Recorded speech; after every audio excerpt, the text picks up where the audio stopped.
And good evening, everybody. Suwannee High Bulldog Baseball is now on the air here on rivercountrysports.com. Dog Ball here on River Country, brought to you in part by the Welborn Blueberry Festival. That's coming up the first Saturday in June. Also, J&W Automotive, G&W Site Services, Grantham Realty, the Waltz Automotive Group, First Federal Bank, Elite Outdoor Buildings, Van Carpet One, Farm Bureau Insurance, and by the Suwannee County School District. Good evening. I'm Wayne Luttrell, joined by Tom Daniels. The Newberry Panthers in town. And Tom, this should be a pretty exciting game, but there's no way it matches the excitement of our last broadcast, that extra inning win over Columbia. Oh, Wayne, that was a game for the century there. That was unbelievable. Two comebacks, 3-run home run, and that's like Casey at the bat. You're in the last inning, bases loaded, 3-2 count. He didn't hit the home run, he didn't strike out, but he got a bases clearing double, and we win the game. And anytime that you can beat Lake City at anything, that's always great because it's a rivalry. We did it twice this year. But Wayne, there's guys coming in here tonight. They got one player that's unbelievable. And I've been doing this for a long time, and I don't care what field you're playing at. I don't remember having a high school player come in here with 14 home runs. Yeah, Tavis Honeycutt, he's a Gator commit, just a junior, but 14 home runs, 44 RBI. He's hitting .611 on the season. Unbelievable. But should be a great matchup. The Panthers 16-5, Suwannee 11-11. Second matchup between these two schools. Suwannee won the first game down in Newberry 7-6. Well, Number 7. They messed up. It's a little cold down here tonight. Well, it's not horrible cold, but it's not like our last game. The ball should not carry the way it carried last time, and the wind is blowing straight in to begin the game. Bryson Oaks, the leadoff center fielder, and the first pitch to him in there for a called strike. And Wayne, everybody on their team can hit. This kid's hitting .356, and he's got a dinger on the year. Tyler Watson on the hill for Suwannee. Jace Moran gets the start behind the plate.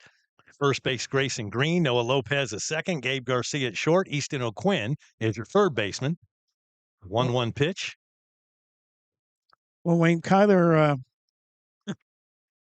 until we won another game, he had half of our wins this year. He's 5-0. Yeah, pretty good ERA, too. 3.18.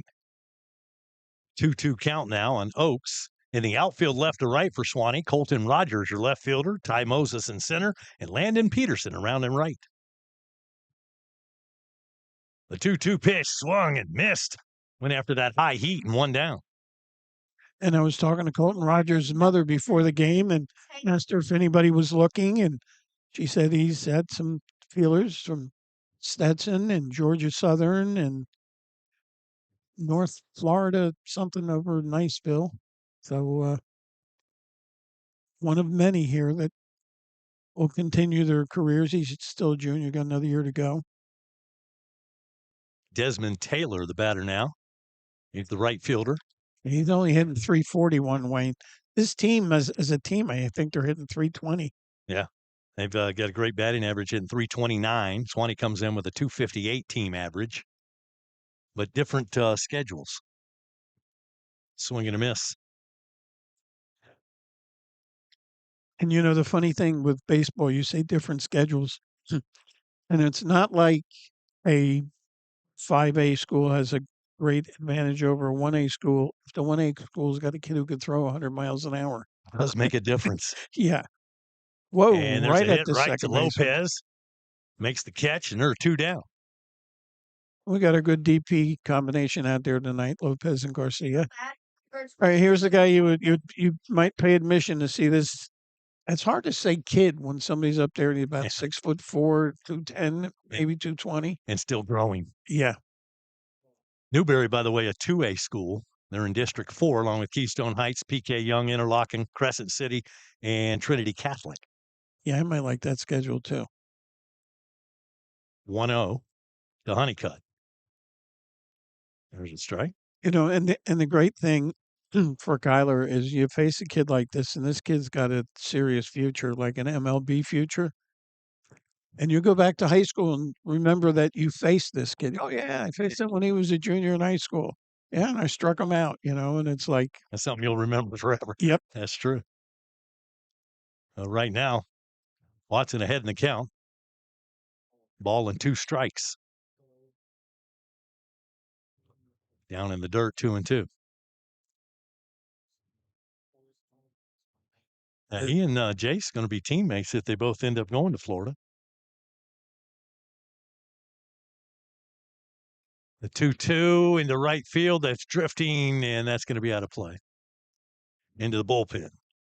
Yeah, and he hardly swung at that, and it went 300 feet down the right field line. I can tell you want to keep the ball down and hopefully get a ground ball. You don't want to get it up in the strike zone anywhere in his wheelhouse because he will put it out of the park. Do not let him extend his arms. Yeah. And that one's popped into the air. Should be playable. Who wants it? Peterson calls for it and makes the catch. 3 up, 3 down for Newberry. Suwannee coming to bat next. No score here on rivercountrysports.com. Don't miss the 32nd annual Welborn Blueberry Festival. Saturday, June 6th from 7:30 to 3:30 at Andrews Square in downtown Welborn, FLA. Start with a delicious blueberry pancake breakfast, served from 7:30 to 10:30. This family-friendly event features over 100 vendors, plus live music, a car show, a kids' corner, complete with a petting zoo and pony rides, plus a parade. And did I mention blueberries? The annual Welborn Blueberry Festival, Saturday, June 6th. For more, visit their Facebook page or their website at welborn.cc. In the heart of the red zone is where the game is won, and you need a dealership that knows about scoring big. At Roundtree Moore Ford, we've scored this area's largest selection of new and pre-owned inventory. And right now, we're scoring rates as low as 0%. It's time to get out of the stands and score big in the Roundtree Moore Ford red zone. At Roundtree Moore Ford, the customer always wins. So make your next ride a touchdown at RoundtreeMoreFord.com today. And a great big Bulldog salute going out to Stephen Jones and the entire team there at Roundtree Moore Ford in Lake City. Sure appreciate their support here in River Country Sports. All right, Noah Lopez going to lead off for Suwannee. He'll be followed by Jace Moran, then Easton O'Quinn, Kyler Watson batting cleanup, then Gabe Garcia, Grayson Green, Ty Moses, Hampton Newman's the DH tonight, followed by Colton Rogers batting in the number 9 hole. Defensively for Newberry, Colby Benson gets the start on the hill. Ada Michaud is behind the plate. You've got Brantley McCoy at first base, Brody Joyner, second baseman, Tavis Honeycutt at shortstop, Rhett Burford is the third baseman, and in the outfield left to right, Justin Moore, Bryson Oakes, and Desmond Taylor. Well, Benson comes in here for the 3.79 ERA. He's 4-2 on the year. And when you've only got 5 losses, for a team, tells you that he's worked a lot of innings for them. Panthers come in here. They're 8-2 in road games this year. Suwannee, meanwhile, 5-4, defending the home turf. They look at runs for and runs against. The Panthers have scored 210 runs this season, given up 106. Suwannee 116 runs. They've given up 102. This is a team that should make some noise at the 2A level. And Suwannee had success the first time around, but we'll see how this game transpires. So far, so good as far as the top of the first inning. Well, it's all about the pitching. The pitching, and you need a little bit of defense, and the offense will come along. You can win that. Want to remind you, coming up Friday, we'll be on the other field, the one behind us, the softball field, as the Suwannee Lady Dogs will be in business, and they'll be taking on Fort White. You will have a replacement for me for that game, and it would be Shane, right? Yeah, Shane Morgan going to come over and help me. Shane will do a better job than me. He is really, really good. And I remember when he was just a kid and got started. Yeah. Yeah, he takes it serious. Well, he did part of the Suwannee team, did stats for us for a long time before he got his own gig in Lake City. But now the voice of the Fort White Indians, and you sure appreciate him, man. Yeah, the only advice I ever gave him was to get a haircut. He did. I don't know if he got the haircut or it just, started falling out. But either way, 2-0 the count to Lopez. Noah Lopez, slow start to the season, had to battle through some injuries, but healthy now and really starting to hit his stride at the right time. A 2-0 pitch, he thought about it, let it go, and it's 3-0. You know, Wayne, we did radio so long that, I want to tell the people at home we're wearing our whites and, Newberry is black, but they can see it. Yeah. You don't have to help. Well, there's some people that do listen to the games. And he walks them on 4 straight. So Lopez, leadoff man aboard for Suwannee. Next person. Now, if we saw anything in the last game that ruined two teams, it was walks. It ruined Lake City, would let us come back. It ruined us to let them go ahead, not once but twice. Walked 5 guys in 1 inning. That's insane. I do know a guy that Bluetooths his phone to his car speakers and listens to the game. So you can still describe things. Jace Moran, the batter.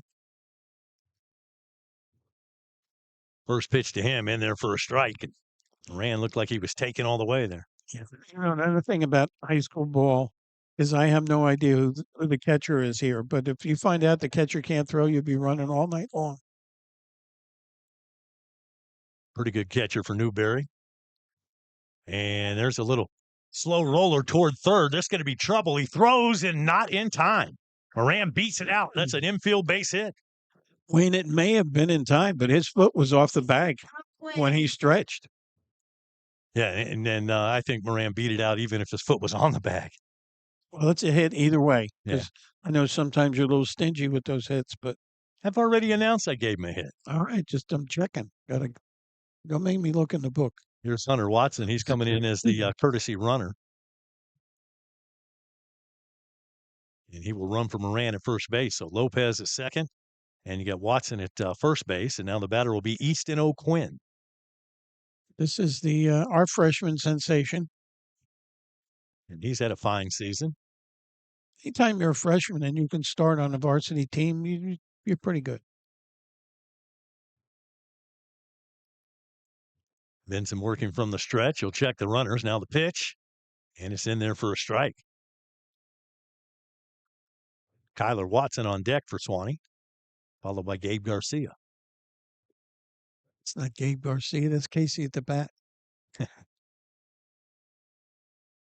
He had a big moment in that Columbia game, that's for sure. What a great hit. 2 of them. When he walked in the go-ahead run and then when he cleared the bases. I didn't want to bring that part up. And checking the runners once again. Now Benson back on the rubber. Pitch, curveball, misses. See, now what I like about this, Billy's got runners on first and second. It's the first inning. Your number 3 batter's up. We're not bunting. No, We're hitting. I mean, it depends on the opponent. Sometimes you need that run and you know early to get, but here, No. You got your number 3 guy up. Let him hit. Big hole on the right side. Down the left field line. Look at that hole. And there's a slow roller going to be on the foul side of third base. So come back and do it again. 1-2 the count. Yeah, there's a lot of room. If he hits it down that left field line, man, Yeah, I'm looking too. You're right. Well, this is strange because if he pulls the ball, it's going to be extra bases. And if he goes opposite field, the right center going to be opposite. They're kind of the middle kind of in the outfield. First and second for Suwannee, nobody out. Easton O'Quinn waits for the pitch from Colby Benson. 1-2 count. Now Benson to the stretch. He'll step off the rubber. I think they got a little mix up with the signs there. Obviously, the catcher's going out to go over with him. So Michaud will go out and talk to his battery mate. Now Benson does average a strikeout an inning, so he's got a little pop. Just trying to find it right here. Yeah. Started off with 4 straight balls to Noah Lopez, put him aboard, and then Jace Moran with a little dribbler down the third base line. He ran it out for an infield single, so first and second. The umpire come out a little bit, say, "Hey guys, come on." Yeah, we got a ball game going on here. It'll be dark soon. We got lights. They even have lights at Wrigley now. How about that? Didn't think we'd ever see that. Yeah, they've had him for a few years now, Wayne. Yeah, why I'm aware of it.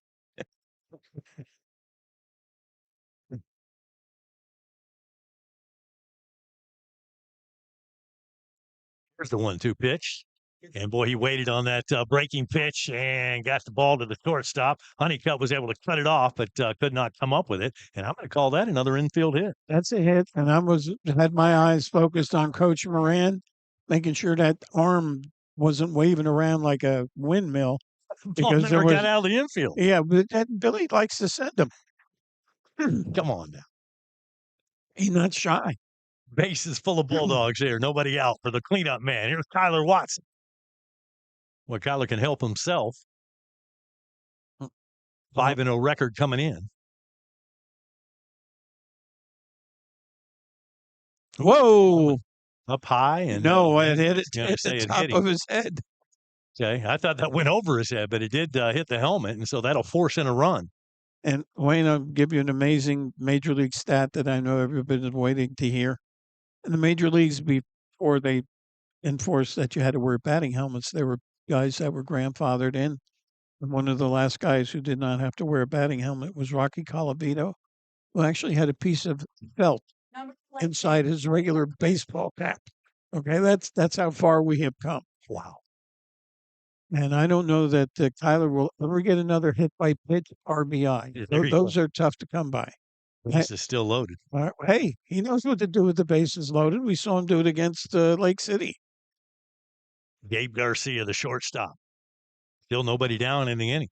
1-0 Suwannee.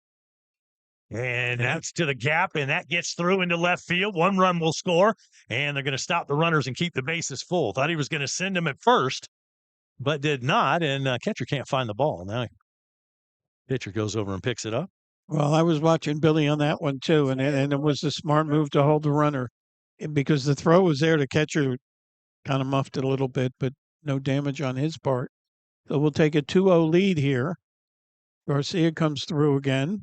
All these runs are earned, but we really haven't smacked something hard. No, they're just finding their way through the infield. Yeah. Grayson Green, the batter now.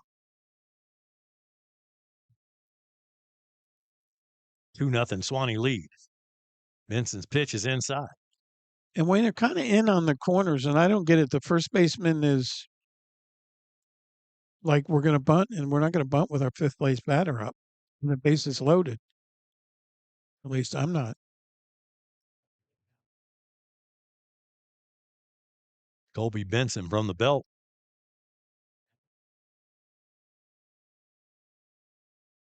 His pitch is low. 2-0. Ty Moses on deck, followed by Hampton Newman and Colton Rogers. All right, here we go. Coach Luttrell, it's 2-0. The pitcher got a lot going on here. Bases loaded. But you got one of your good hitters. You give him the green 2-0, or you're going to put a little more pressure on the pitcher? Absolutely. He gets the pitch he wants, swing the bat. And there it is. And it's put in the right place between first and second base into right field. And again, we will stop the runners and play station-to-station baseball. And why not keep the merry-go-round going? Number 15. 3-0 Suwannee. Well, here's one of our heroes from Friday night. Ty Moses. Home run Moses. That will be a home run will be remembered for a long, long time. Yeah. He parted the Red Sea last week. We did. Yeah, Tammy's reminding me we put that on Instagram with his home run. And so if you have Instagram, go check that out. River Country Sports. Subscribe. Curveball.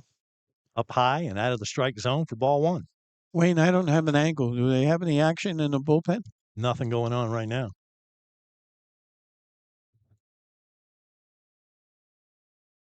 No outs, top of the first inning.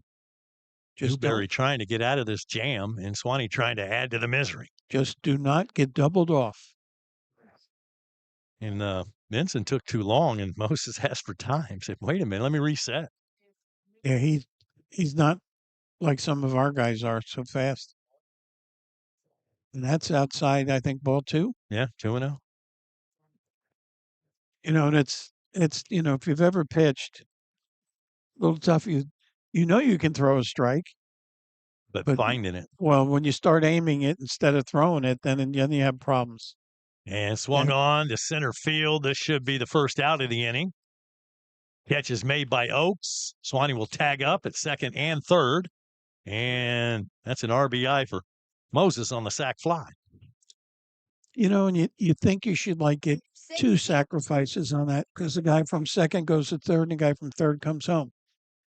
And now we have first and third, one down in the inning. Hampton Newman to the plate. And even though we're getting towards the bottom of the order, I'm still not doing anything silly because this pitcher hasn't shown me that he can strike anybody out. And as long as you can put the ball in play, strange things can happen and good things can happen. Well, again, he averages a strikeout an inning, but It doesn't seem to have it tonight. yeah, not so far. Well, Suwannee's swinging the bats. And a nice job there by Newberry catcher to get out. Had to get out of his stance to catch that one. Now they're holding the runner at first because it's first and third. And we'll see if Billy decides to play a little hit and run or let the runner run. I think he's going to send him, maybe not this pitch. Not Good. a shortstop. See if we can stay out of the double play and get down that line. And he did. Another Ring ran run. it out, brought a run in. Or excuse me, Newman ran it out. Yeah. So we get a fielder's choice RBI. We get a hit by the batter RBI. We get a base hit RBI. We'll take him sacrifice fly RBI. We'll take him any way we can get him. 5-0. Suwannee with the first inning lead. Now Colton Rogers, ninth man to bat this inning. Now, once again, I wouldn't be surprised to see Billy send the runner because you don't mind, even though Colton's the ninth batter, he's somebody you wouldn't mind leading off an inning. He's not your prototypical ninth place hitter. Big breaking curve, misses high. Yeah, Rogers is hitting near 300. I think he's just under the 300 mark on the year. Last I looked, like 290. Well, if your stat man would pay attention.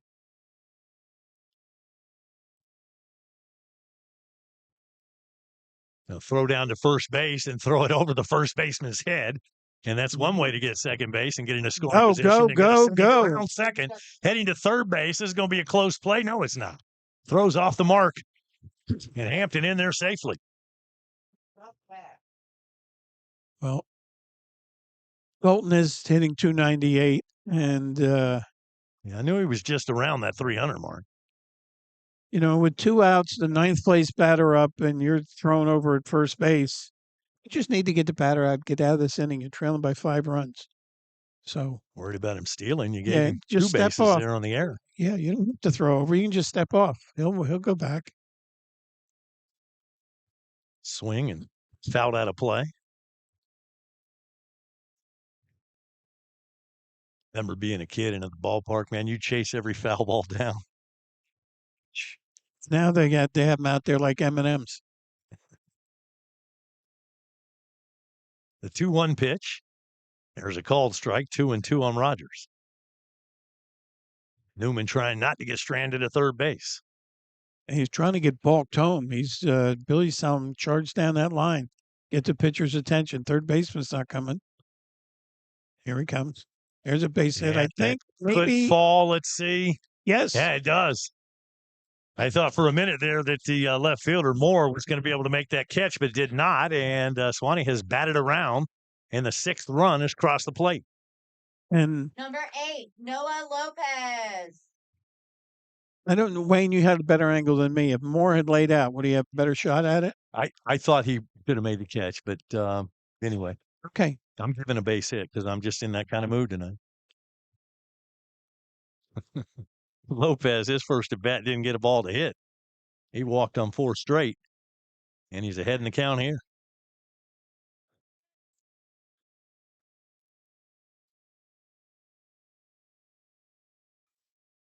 To the second baseman, this should end the inning. They'll flip to Honeycutt at shortstop, and that'll do it for Suwannee. But 10 men come to the plate, and 6 runs cross the plate. After 1, Suwannee 6 and Newberry nothing here on RiverCountrySports.com.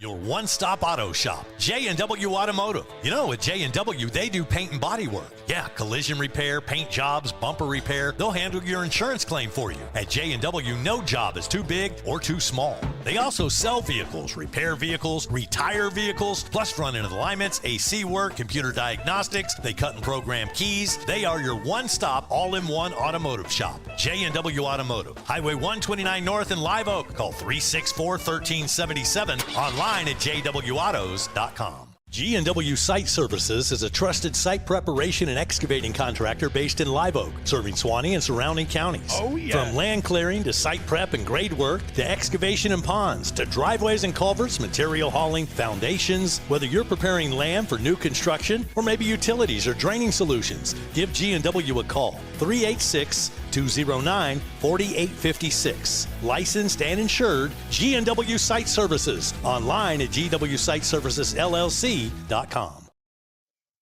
And back here at the ballpark, if you were wondering, if you're out here at Booster Field and wondering what happened to senior night, they moved senior night to Friday night. They were going to do it tonight, but got that rain overnight, and they weren't quite sure. They didn't play the JV game due to the field conditions, but they have moved that to Friday night, the Santa Fe game. So come out for senior night this Friday night against Santa Fe. Thursday, by the way, we've got Trinity Christian Academy coming in here, one of the top clubs in the state. We're going to see some Division I arms that night. And did you get the playoff schedule from Billy yet?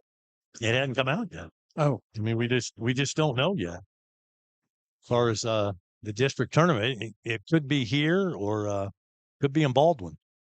Not sure. Michael. As soon as I know, you'll know. You're my first call. Promise.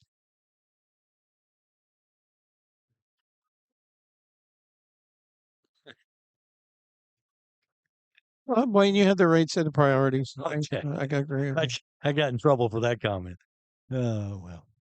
I've stepped in it more than once in my life. Aiden Michaud is now the batter.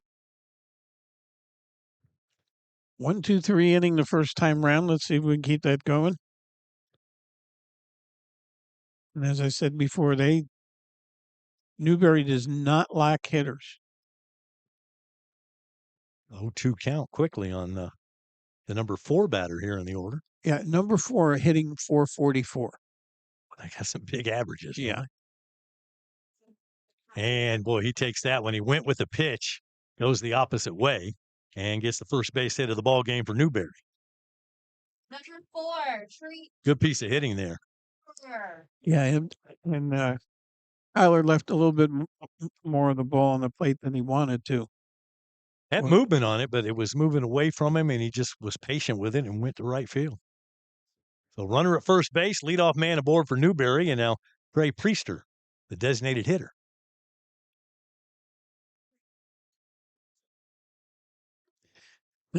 Priester's only hitting .335. He's in a slump. Yeah. There's a foul ball out of play. Jammed him a little bit. No, they got. I have not heard good things about the Newberry home field, but these guys got a lot of home runs.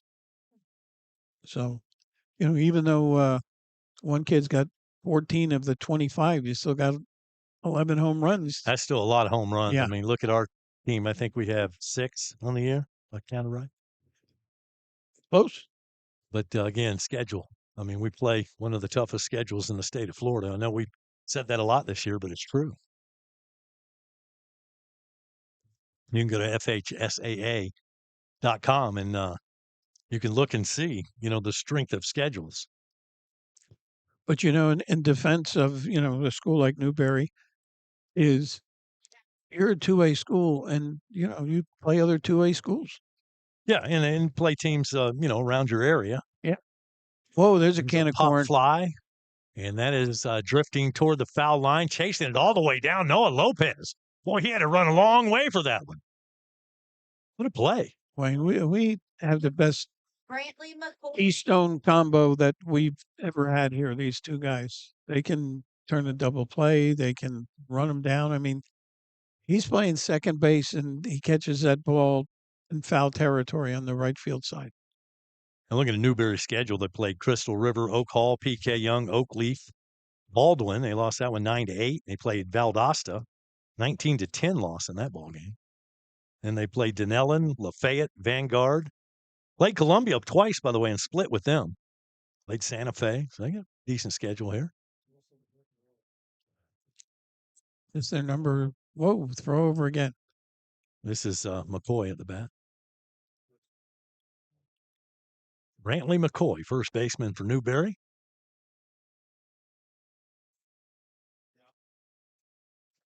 Swing and a miss. Good looking off speed pitch there. No, he's one of the guys from planet Earth. He's only hitting 246. Much more pedestrian average. The 0-2. Quick throw down to first base. A nice job by Green to scoop that one out of the grass. A good throw would have had him. But 1-2 is the count, though. They're working hard. With the last game against Columbia, we picked 2 guys off. Yeah. Whoa. None bigger got him. that won at second base. Had nobody out. The wheels were coming off, and Jace threw down the second and ended up picking off a runner. Kept Suwannee in things, and they were able to make the comeback. Lopez and, couldn't handle that hot grounder. It's going to get away from him, and that's an E4. You know, I guess I cursed him. That was a tailor-made double play, Wayne. It was, and I think he was thinking about flipping that ball to Garcia before he had it in his mitt. So E4, first and third, still 1 down, and now Colby Benson comes up. Well, Colby having a tough time on the mound tonight. Well, he can help himself here. Base hit means a run. And if they can get that runner on first in scoring position, could mean 2. And he's a 300 hitter. So we're going to play back and look for 2. Tyler's pitch misses.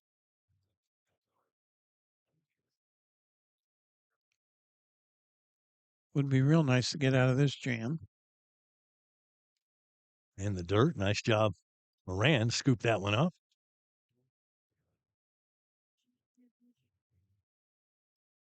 Runners first and third. We're going to hold them on at first. Well, Tyler just breezed through that first inning. Top 3 batters, 1, 2, 3.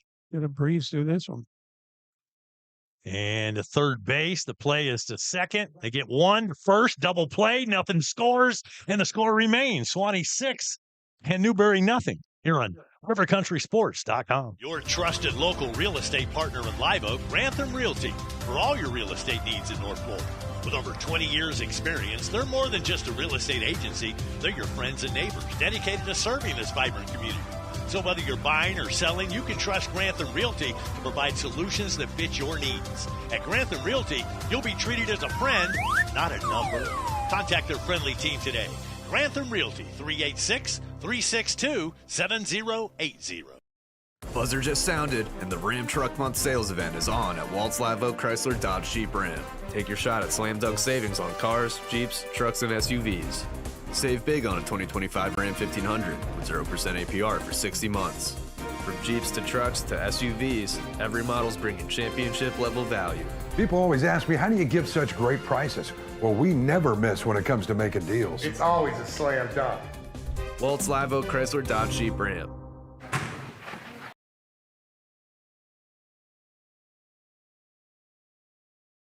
RiverCountrySports.com.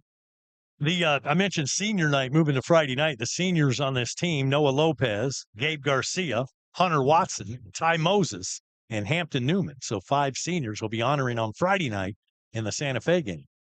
And all of them vital ingredients to this team that'll have to be replaced next year.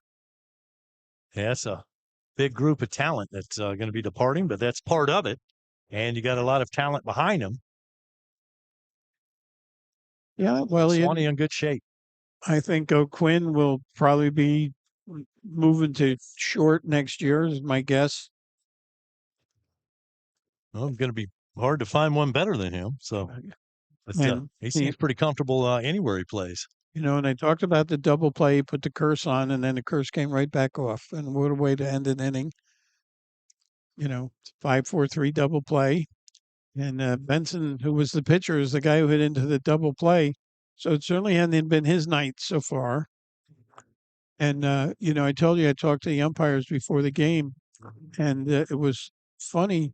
You know, I told them you guys had a lot of incidents, but, you know, I really thought you were right on everything that. And he goes, that's just Chris being Chris and Billy being Billy. And, you know, you could tell it was absolutely nothing personal between any of them. Yeah.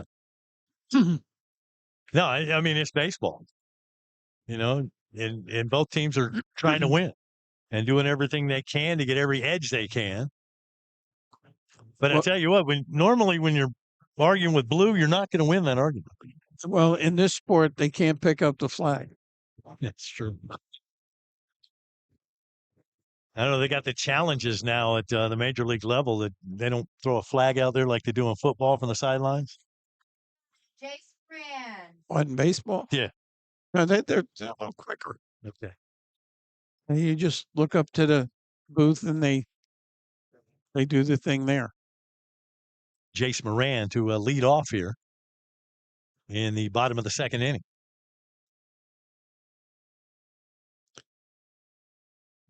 Jason's going to have another year of eligibility as the season winds down.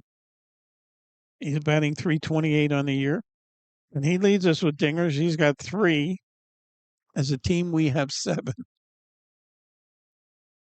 The pitch down the Oh, line. that's First fair base, ball. that's going to be fair. Race to the bag, and Newberry going to win that one. First baseman Brantley McCoy steps on the bag before Moran can get down the line. And if that had hit the bag, Jace would have had a hit. So 1 down. Easton O'Quinn to the plate. All right, let's see if we get something going here. Part of our order coming up here. 2, 3, 4, and our 3-hitter.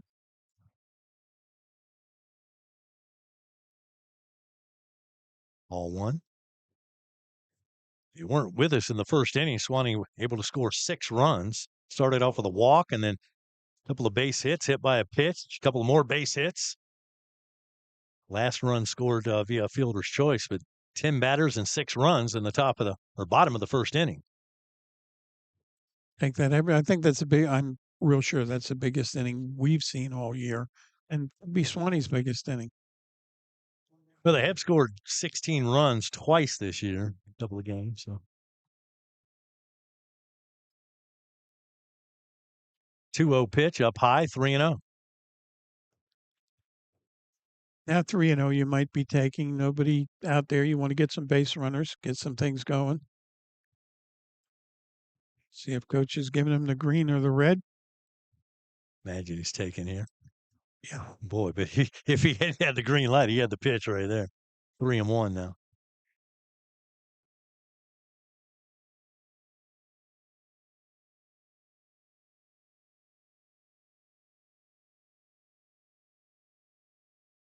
The 3-1 and got a piece of it, but he wanted that pitch too. Just didn't get it. Fouled it off. 3-2. You get a lot of rain overnight, but field looks good. Oh, the field looks great. I was down there. O'Quinn hitting .267 on the year.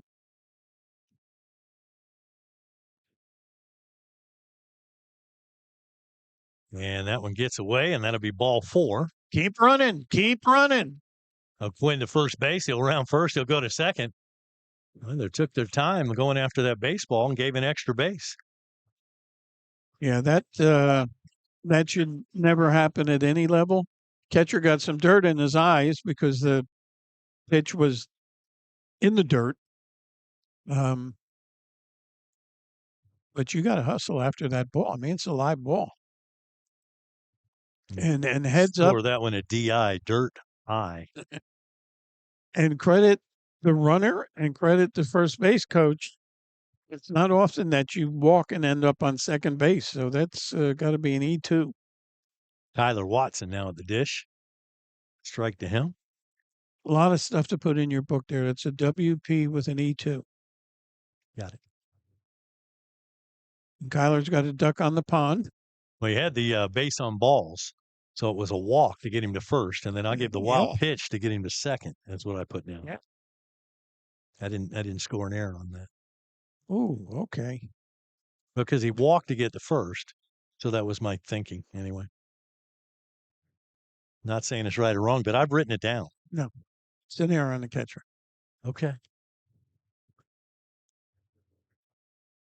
A walk, a wild pitch, and an error all in one Right. play. Oh, there was a lot to put in that little square. There's a base Up hit. the middle. Yeah, that one's going to drop. Let's see if they wave up. Waving him around. They're not even going to throw. They throw to second base, and so Suwannee up 7-0 as O'Quinn comes around the bases. I don't. Gabe Garcia. second RBI of the ball game for Watson. Remember, he was hit by the pitch and forced to run in the first inning. And that's being RBI. He won't forget. Wayne, I thought that they could have had a play at the plate and maybe I don't know. But they did cut the runner off from getting in the scoring position. I just felt like they couldn't get him at home. Well, now you're playing for the 10-run rule. Is you don't, like you say, you don't want the runner to get in scoring position. Then the merry-go-round could start again. Garcia digs in. Vincent's pitch. He's going to miss high. Grayson Green waits on deck for Suwannee. As long as you're putting up a stick or a crooked number up there every inning. Whoa, got him. Yep, hit Garcia. That wasn't even close. And that hurt. I mean, he hit him with the fastball, so that stung a little bit. Garcia will trot to first, and I think it's more where it got him. It got him in his, we're not wearing flak jackets. And he caught that one right in the ribs. Justin Law is the courtesy runner. He's at second base. And we're going to have a little visit. Garcia first, yeah. And Newberry coach is going to walk out slowly. Mike Spina, the head coach of the Newberry Panthers. Neil Thompson and Mark Burford as assistant coaches. Yeah. And Benson's record is not indicative of his performance here tonight. Like I told you, he's a strikeout and inning guy, and an ERA under 4, and he's just struggling a little bit tonight. And Suwannee's swinging a hot bat. I mean, let's be honest. This is a pretty good hitting team that is gaining confidence as the season goes on. They faced a lot of live arms this year. And the other problem is he hasn't been able to get ahead in the count a whole lot of the time. So, you're pitching behind 2-0, 3-0. You got to throw pitches for people to hit, or you got to throw strikes. So, to his credit, though, he hasn't walked a bunch of people. He's hit 2 and I think walked 1. Yeah. And, as we said before, when we watched our guys stand up there and put backwards K's in the book, it's like nothing's going to happen if you don't swing the bat. And fortunately for us, good things have happened tonight swinging the bat. So let's see if Grayson can get one. The runners on first and second with only 1 down. And Wayne, big hole. Now the second baseman's kind of retreating. But if he pulled the ball, that wouldn't even have to get out of the infield. Pitch to Green and catches the inside part of the plate for strike 1. We watch all these different high schools and, how they're coached, and we're getting a big lead off the second, and they have an all-star shortstop over there, so they trying to bait us, I think. Off the plate, 1-1.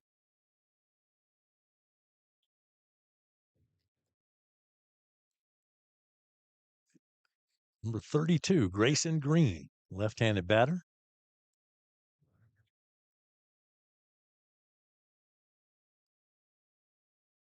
Vincent's 1-1 pitch. It's out of the strike zone, 2-1. Yeah, that wasn't even close. He's having a hard time finding the strike zone. After coach came out and they met, he came right back with a strike, and 2 balls after that. So Green now ahead in the count, looking for his pitch. Watch his mechanics a little bit here, see what's going wrong. In the dirt, good save. Yeah, a show with a nice scoop there. 3-1. If he does walk him, that'll load him up for Ty Moses. Home run Moses on deck. Well, you did mention the wind blowing in tonight, not out. Won't make any difference to No, Ty. with the ball he hit the other night against Club, No. wouldn't have mattered. No. That was out of here. Ty's pumped, it won't matter.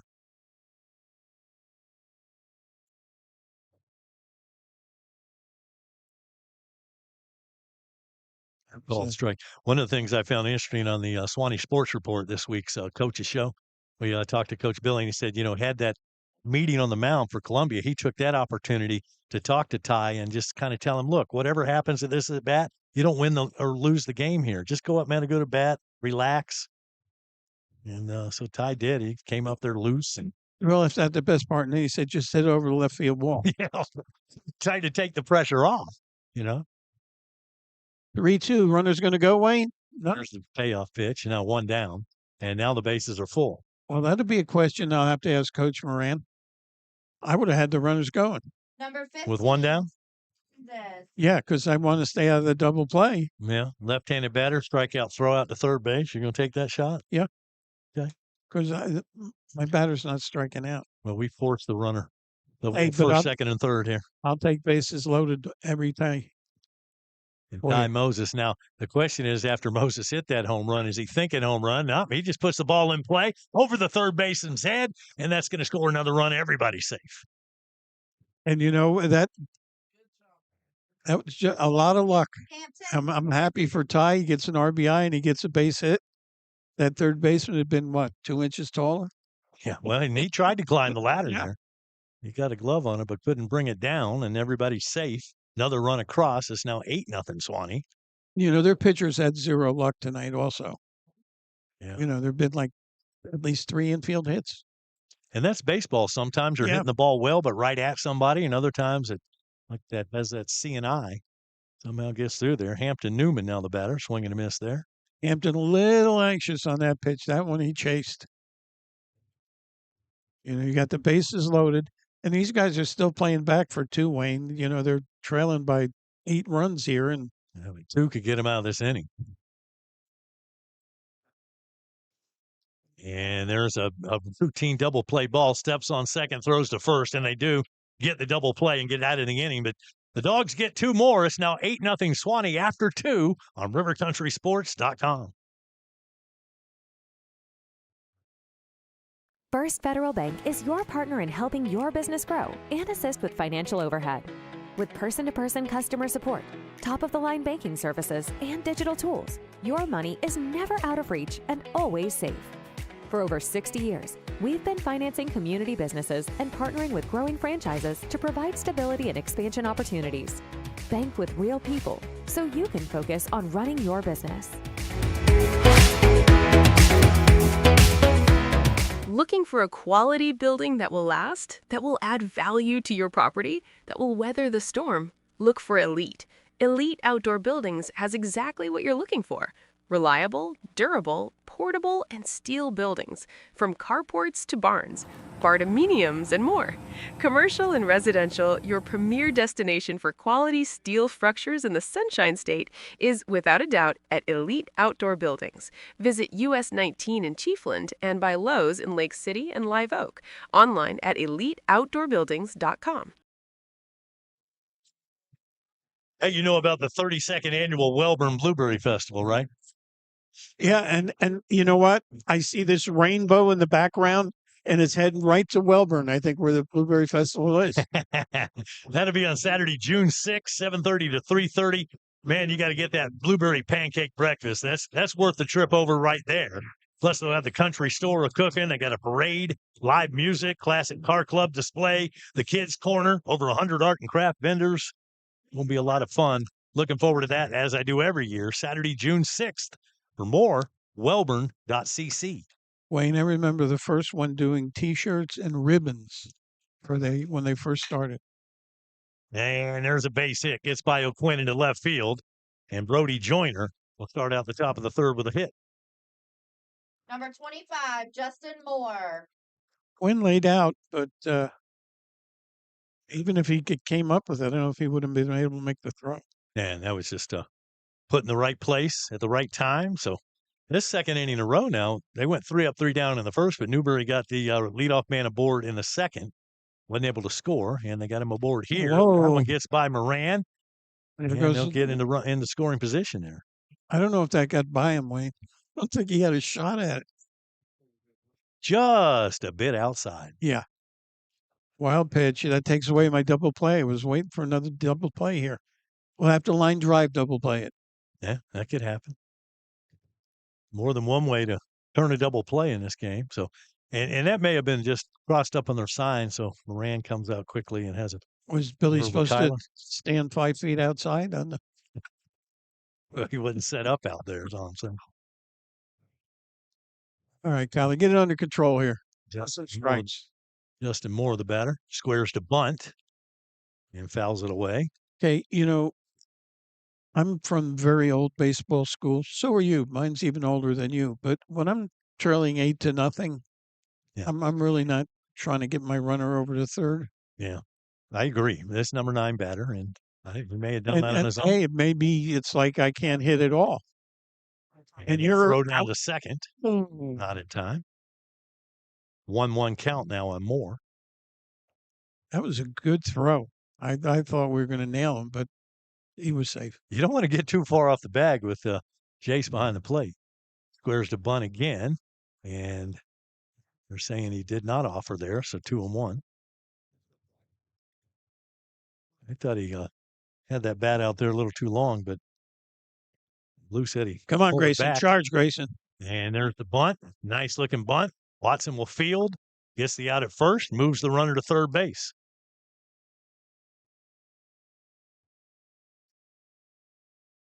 I thought it hit the bat and hit him, but evidently not. 7, Bryson. That was a decent bunt. Top of the order now. There's Bryson Oak, struck out his first plate appearance. Could use a strikeout here if Suwannee wants to keep the goose egg on the board for Newberry. Watson's pitch in there for a called strike. Kyler's still bringing the heat. Oh, he's fresh as a daisy out there. And that's popped out of play. Now, this is where he he's 0-2, so he can make his pitch. He just needs to make sure that it doesn't make his pitch to the bricks. You need to make it to the catcher. Good advice. That's solid, Tom.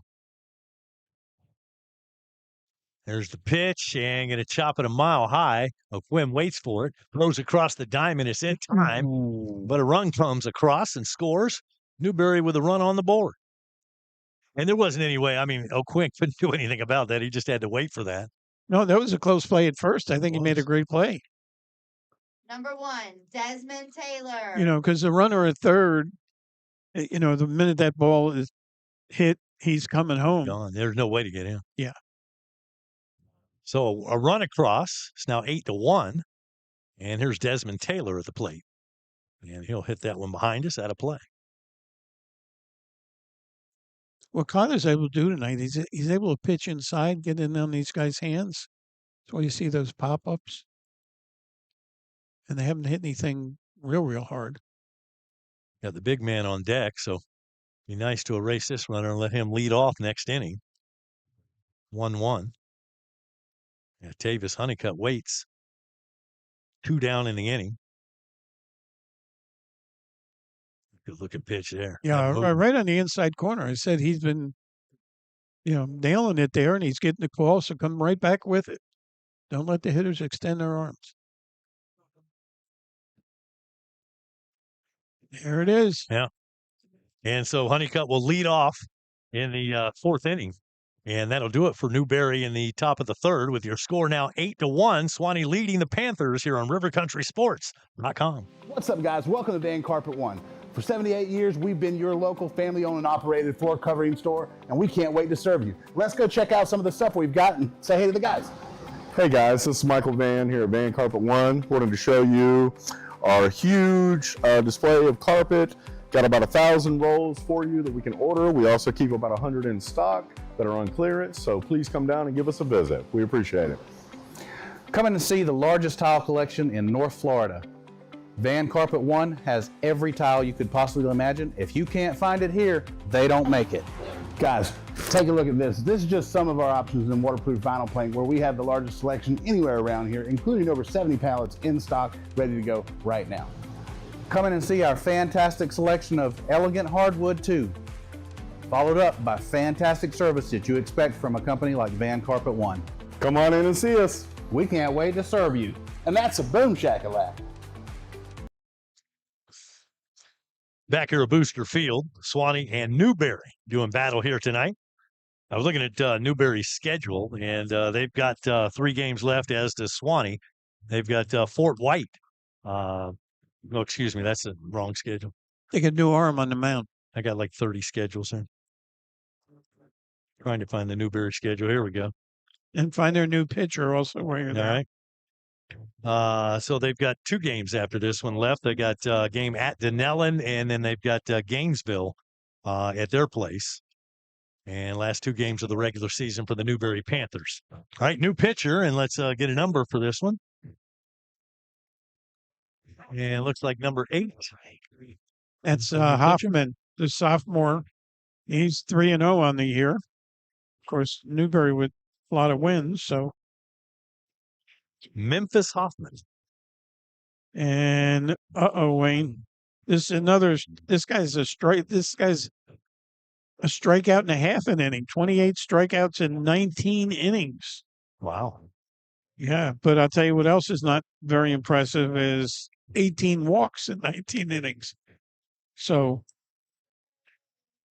big arm, but we'll just have to see how accurate it is. So close the book on Benson. He gives up 8 and 2 innings of work. That's going to hurt his earned run average. And now Hoffman will take over on the mound, and he'll be facing Colton Rogers, followed by top of the order with Noah Lopez and Jace Moran. Here in the bottom of the 3rd inning.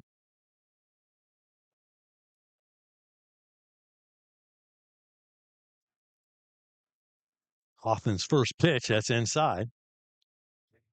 Whole different deal. Smaller guy. And I think his pitches are a little more alive here, a little more movement.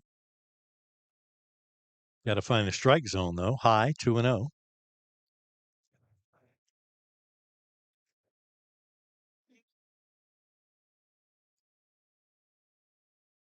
There's one. Nope, that's low. Yeah, I thought it was low too. Okay. Of course, I got the monitor right here. Yeah, we've got a monitor tonight. How about that? And on 4 pitches, he will walk Colton Rogers to lead off the bottom of the 3rd.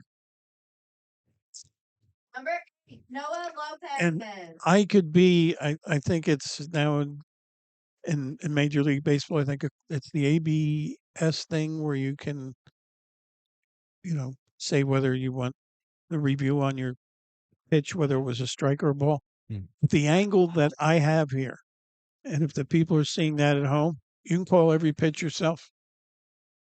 So all you need really is a mic over the PA, and you could be the umpire from up here in the booth. Oh, and I could do the PA too. Yeah, he can do it all. Noah Lopez with a runner at first base here. 1-0 count. Hoffman still looking for a strike. And there's one, and Lopez will hit this one into right field. That's playable, and a catch made by Taylor. And that's the first out of the inning. And Noah was swinging at a strike, I can tell you. And you could all see it at home. Number 9, Jace Moran. All right, Jace is like pretty much overdue here. He had a tough time in Lake City. He is 1 for 2 in this game. Still leads the team in batting average. Let's see if he can smack one here. We need to get another run on the board. Whoa. Well, that would have been hard to smack unless he had a bigger bat. Need a broom to get that one. That was way outside.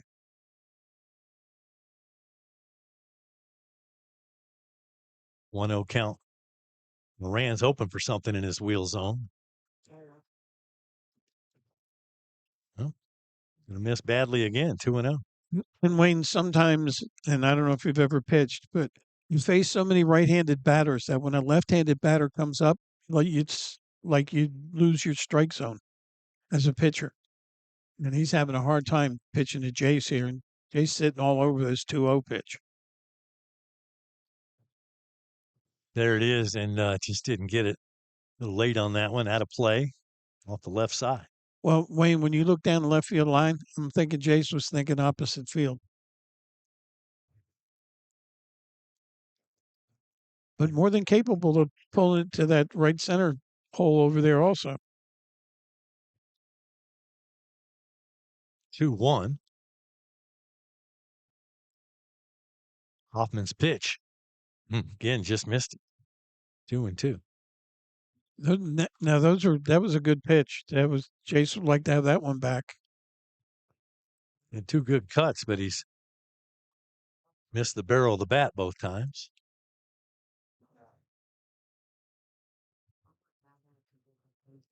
And the lefty digs in.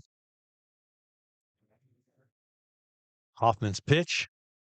That's going to go to second. This could be 2 to short. Honeycutt's throw to first base is in time. They got him.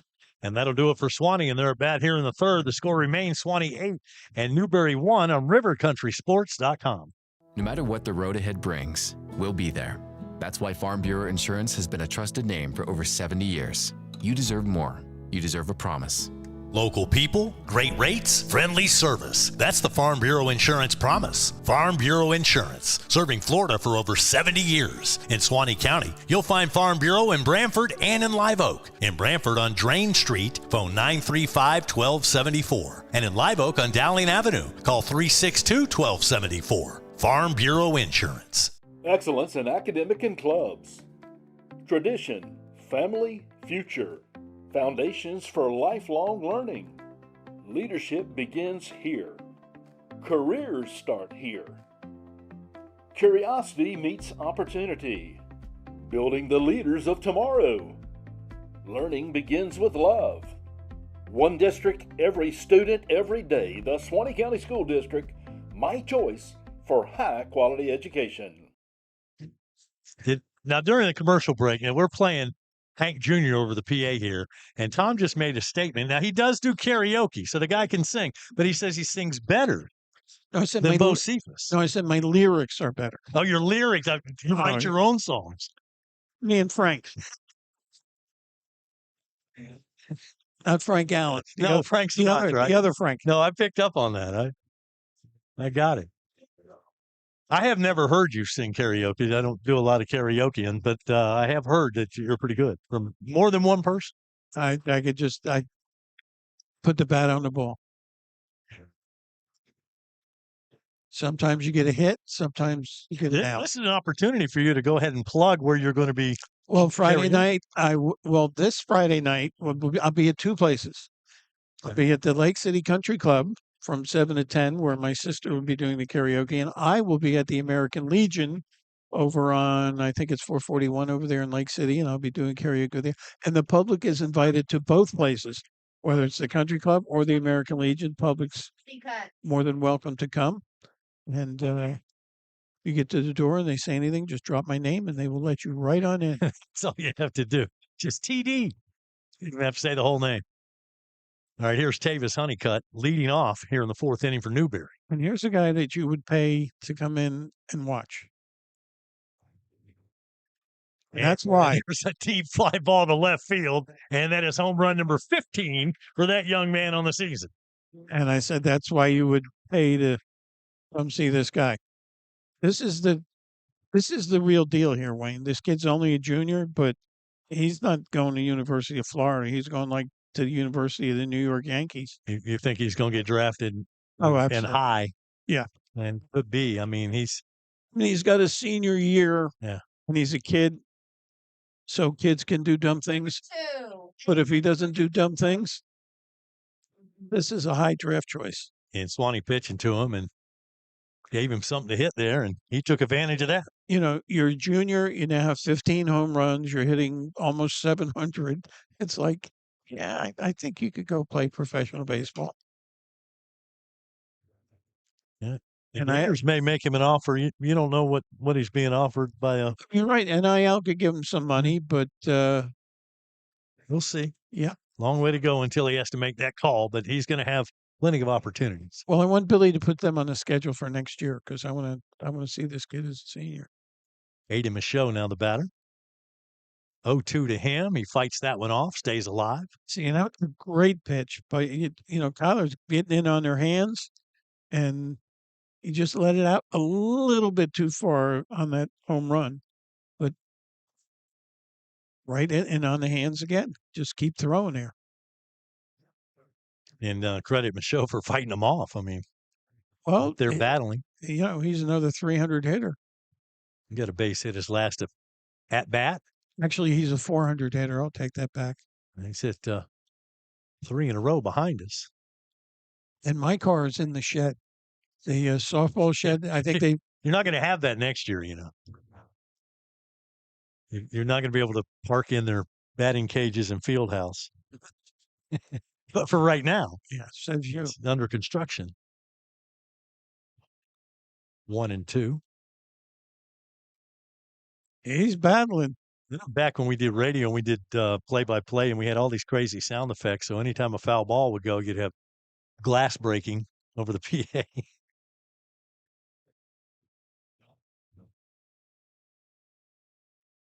Whoa. And that one is in the outfield, playable for Moses. And no, he can't find it. He lost it in the lights, and it's going to drop and be a two-bagger for Michaud. Got to score that one in error, don't you? I mean, he just completely lost where the ball was. Sir. And, it was maybe 3 or 4 steps, but he lost it in the lights. Well, you don't need to let these guys back into this game any which way, and there's nobody out. There's already 1 run in and runner on second. So let's tear down and play ball. I'll have to ask him what happened with that fly ball. Gray Priester now the batter. And I tell you, nothing's more aggravating to a pitcher than what could have been an out. And now you got a runner at second base. Kyler's got to forget about that and just concentrate on getting this batter. There's a strike, 1-1. Give the kid credit. He battled and battled, put one in play, and that's what happens. You never know. Still got a pretty good wind. It's not as strong as it was earlier today, but still, I don't know, 10-mile-per-hour wind, I would guess. Yeah, well, he just lost that fly ball somewhere. Kyler's going to step off a minute, get his bearings back. The 2-1 delivery, fouled, out of play. And with a 2-2 count, I'm not going to be surprised if Jace doesn't come up rowing behind that runner at second, because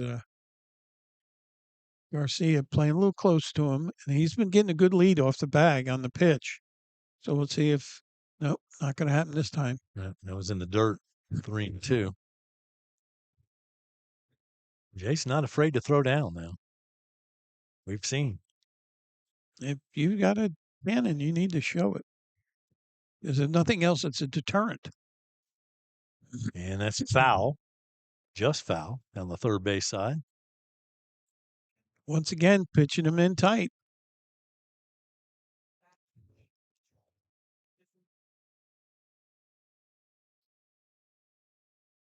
All right, 3-2 pitch. First base open, runner at second. And didn't mean to. That just hit his bat. And that was ball 4. So we got lucky on that one. That was... Bat got in the way.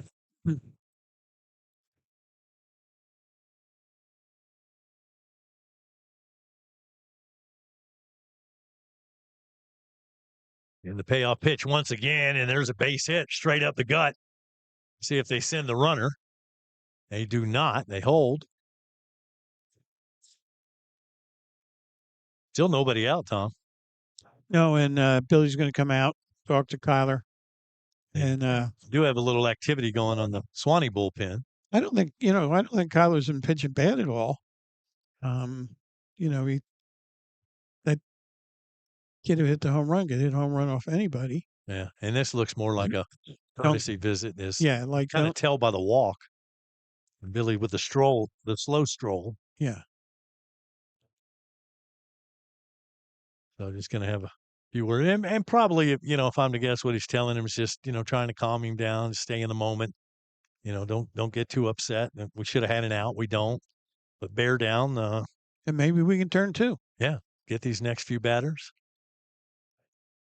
Let's get out of this thing and go bat around again.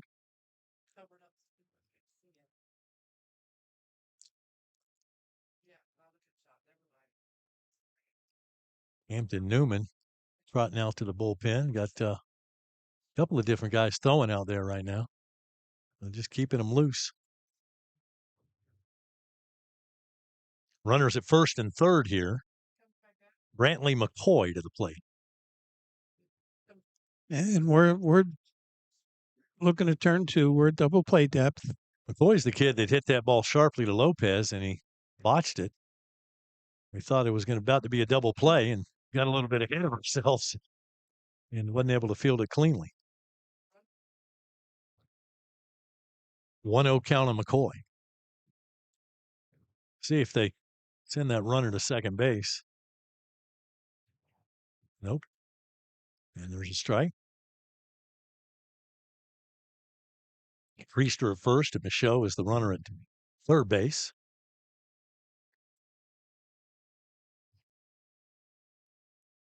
And that's foul. That'll be out of play. It would not be in their best interest to send him because we don't lose anything by throwing. We're ahead by 6 runs. 6 runs. Yeah. So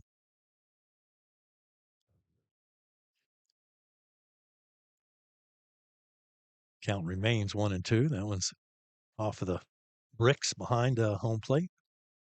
like Wrigley.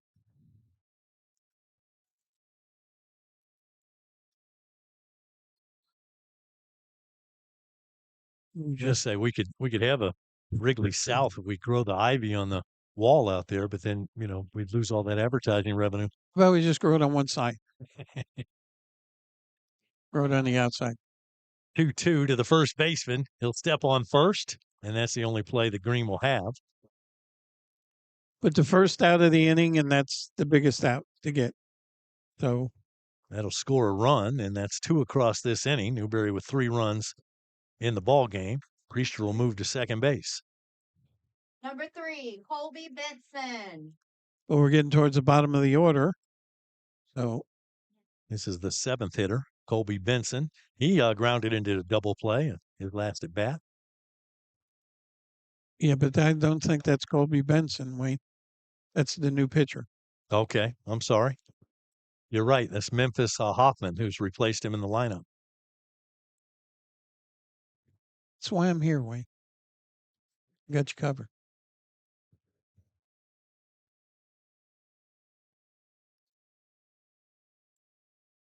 And that's why you're a Hall of Famer, by the way. Just the little details like that.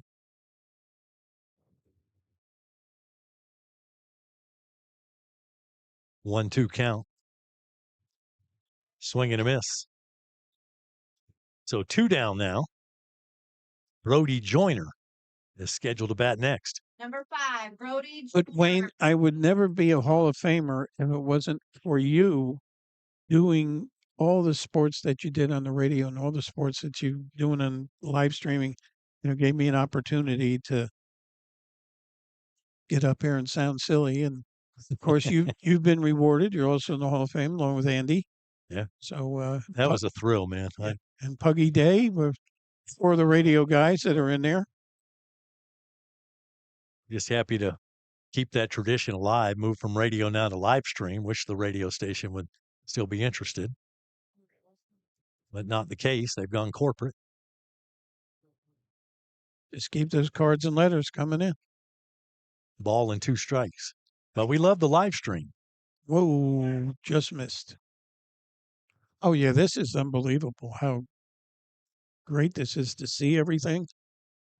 Of course, I can't lie like I used to. Well, you can, but people can call you out now.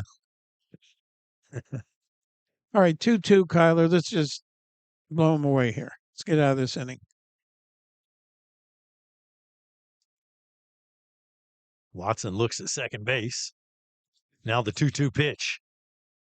Got a piece of it, but Brand held on, and that's going to do it for the Newberry Panthers. They do score 2, scratch 2 across, and a little bit tighter now. 8-3 is your score. Suwannee leading here on RiverCountrySports.com. Don't miss the 32nd annual Welborn Blueberry Festival, Saturday, June 6th from 7:30 to 3:30 at Andrews Square in downtown Welborn, FLA. Start with a delicious blueberry pancake breakfast, served from 7:30 to 10:30. This family-friendly event features over 100 vendors, plus live music, a car show, a kids' corner, complete with a petting zoo and pony rides, plus a parade. And did I mention blueberries? The annual Welborn Blueberry Festival, Saturday, June 6th. For more, visit their Facebook page or their website at welborn.cc. Your one-stop auto shop, J&W Automotive. At J&W, they do paint and body work. Yeah, collision repair, paint jobs, bumper repair. They'll handle your insurance claim for you. At J&W, no job is too big or too small. They also sell vehicles, repair vehicles, retire vehicles, plus front end alignments, AC work, computer diagnostics. They cut and program keys. They are your one-stop, all-in-one automotive shop. J&W Automotive, Highway 129 North in Live Oak. Call 364-1377. Online at jwautos.com. Suwannee Baseball on RiverCountrySports.com. Hey, we'd love to hear what you think. If you want to let us know you're enjoying the broadcast, shoot us an email, rivercountrysports@gmail.com, or hit us up on our Facebook page or make a comment on our website. Just love to get some feedback from the fans out there. Yeah, directed all to Wayne. I hear all this from Tom here. You're blowing smoke, but love to hear from the people out there watching and listening. Well, Wayne, I'm watching the warm-ups here, and they have been everywhere. And his arm is very much alive. It's just an accuracy question here. Well, he was able to get kind of things settled down in the third inning, faced 3 batters. Did give up a walk, but then a double play, erased that. And so, Fourth inning, number 7, Easton O'Quinn. and as you just heard on the PA, Easton O'Quinn to lead off here in the 4th inning for Suwannee. Our number 3 batter, freshman, having a good year. I mean, if you're a freshman, you're having a great year. If you're a freshman playing varsity, you're having a good year. Called strike. O'Quinn has scored twice, walked, and also got a base hit back in the first inning. Well, he may be our rally starter tonight, way outside. And Suwannee, no, they didn't. I was going to say they had the leadoff man aboard every inning, but they didn't in the second inning. But we still managed to score. We need Still scored. We need to get a few more runs here. Let's see if we can pad some stats here. And there's one down the line, left field. That's going to fall. That's at least a single. He's going to round first base, head to second, and he's going to stand up with a double. Easton O'Quinn. He made that look easy. The way he ran. Number 4. Just kind of floated, kind of glided out there. Yeah. All right, leadoff double. Let's ducks on the pond. Kyler help his own cause here. I thought after the first inning, scoring 6 in the first, they're going to get the 10-run rule, but things have slowed down just a little bit. Let's see if they can crank it back up here as Kyler Watson steps in there. And Kyler has a dinger on the year.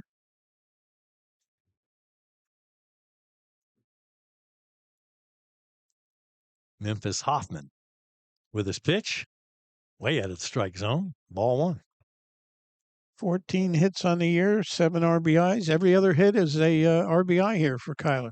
Well, you can get a RBI here, runner in scoring position. So I have to make sure Billy doesn't do something reckless down there at third. you keep an eye on. Yes. Okay. That's up high. 2-0. Big hole on the right side. If you can go opposite field. Yeah, big hole in right center and down the right field line. Going to throw to second base. Center There's field. nobody there. Yeah. Hold him, Billy. Hold him. Whoa, it gets by the shortstop. I should have sent him. No, they would have been thrown home if he had gone. So who is the error on pitcher or the person that was supposed to cover the bag? Unfortunately, you have to give it to the pitcher. Yeah. And that's you're looking at your catcher normally on that play, and he's going to give you a signal and throw down, but somebody's got to pick that up. Second baseman with the shortstop's got to be there. And Wayne, here's a strange thing. You're losing this game, and your infield is back with a runner in third, nobody out. Why the infield isn't in is beyond me. And that's lucky he caught that one. 3-0. That's a couple of them that Michaud has had to get out of his stance. I guess the coach heard me, Wayne. The infield is now in. They've got River Country on down there in the dugout. 3-0. And there's a groove pitch. 3-1. And you will have to ask Billy if you give him Kyler the green. A lot of batters don't like to hit 3-0. It's a clean-up batter. I imagine he has the green light if he wants one. But Kyler's got to like the pitch. He didn't like that. He just needs to get it to the outfield, and we got to run. Nope. Ball 4, and now runners at the corners. Okay, we're going to have a courtesy runner. And, they're courtesy runners to speed up the game. Up Your next, for pitchers Suwannee, and your number 11, catchers are Dave allowed to Garcia. have a courtesy runner. Yeah. But I guess we're going to just let Looks Kyler like we're run. going to let Kyler run here. Yeah. So And I am not going to be the least bit surprised. Well, I'm going to be a little bit surprised with nobody out if we send the runner right away. But we haven't tested this catcher all night long. So Gabe Garcia at the plate. I got a good lead. He's got a good lead, and he's got good speed. And I think he was twitching, thinking about going. And see, they're in at the corners, but they're double play depth, so they're willing to give up a run for 2 outs. Not my strategy. Ball one. How about you, Wayne? Well, I'm not coaching. I don't have to worry about it. I'm just calling what I see. No, but if you were coaching. If I were coaching, would I worry about if I was defense here I think that down by 5 runs? No, yeah. I'd be worried about another run coming across. Yeah. And there's nobody out, so a double play is not going to get you out of the inning and going to take second base without a throw. So now Suwannee with runners at second and third. All right, now let me see where you're playing now. Now we're going to play the infield in. Yeah. So they were willing to give up 2 outs to get a run, and we would have been happy to take it. All right, this guy's a little wild, so O'Quinn's got to be alert for the wild pitch or the pass ball. Kyler with a real big lead. Whoa. Up high. 2-1. Nobody down here in the fourth. Suwannee trying to pad that lead. 8-3 ball game here. Let's just get those 3 runs back.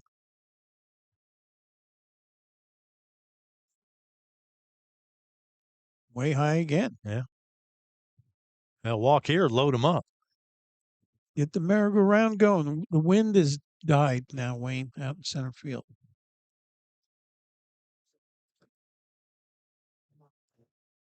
So you will not be wind aided or abetted.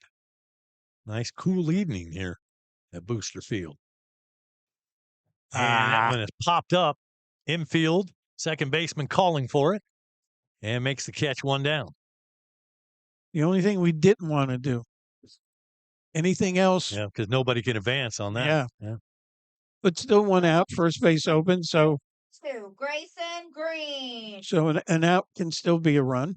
And the infield is in. So that helps your batting average a whole lot. Grayson Green.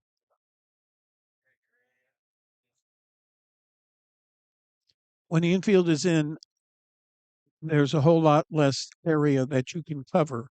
So in the major leagues, it usually increases your batting average by about 80 points if you could hit against an infield that's in all the time. Green 1 for 1 in this game. Got a walk. Whoa. Go with that base hit. This kid's all over the place, Wayne. He is, but so far he hasn't allowed a run. No. See if he can got out of the jam there in the third inning with the double play, and now facing 2 runners aboard here in scoring position in the fourth.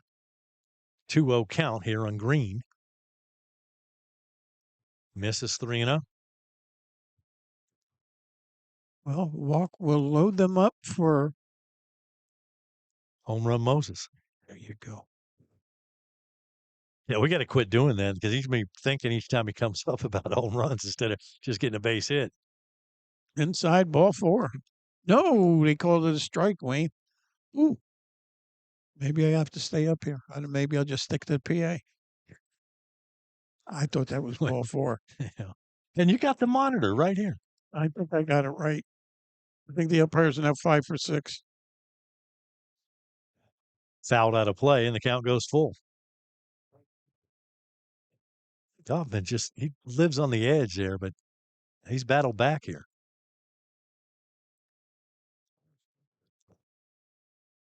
Grayson just needs to put this ball in play.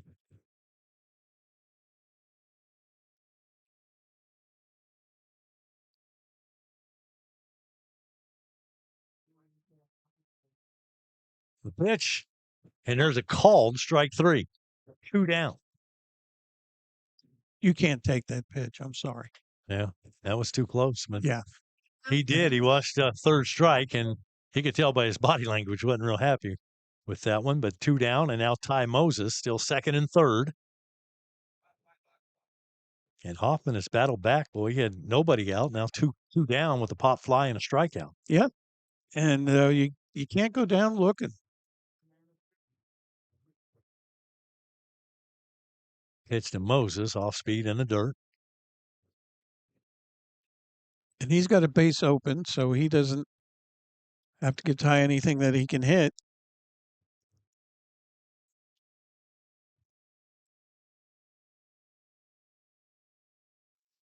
And Ty puts that one deep into the air, just outside of the infield.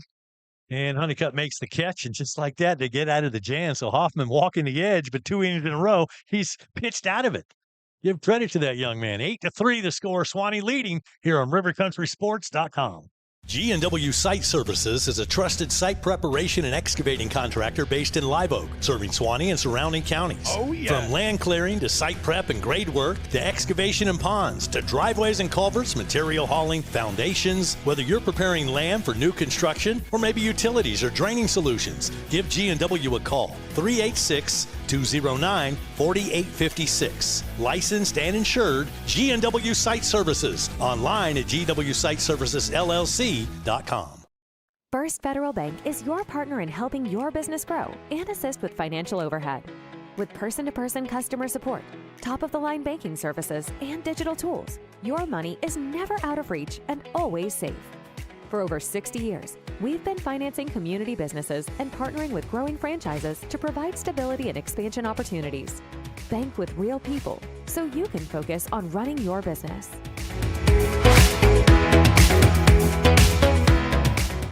Number 2? No, 22? And a new pitcher 25. for Suwannee. And looks like coming into pitch will be Case Nickerson, number 25. So let me change that. Kyler Watson got the start, and Panthers in the top of the 5th inning. I think he's at is he at third base now, Kyler? Kyler's at third base. I don't know if O'Quinn came out of the game or I don't know where O'Quinn went. Yeah, I'm not sure. Unless he went to the outfield, which I haven't seen him in the I outfield. miss the old days when they used to tell the press box what was going on. Yeah. It was more info than we could handle. Yeah. Swing and a miss or strike one. This is a number 9 hitter? This is number 8. Or excuse me, I got the book trying to catch up with the changes for Suwannee. And that's going to be a fly ball to the shortstop. That was the number 9 hitter in Justin Moore. So 1 down quickly. We'll take it. And I say it 100 times. If the first out of the inning is it's the important Number one. 7. For the stats, you got the stats on Nickerson? Wayne, I have the stats on everybody. Top of the order here for Newberry and Oaks.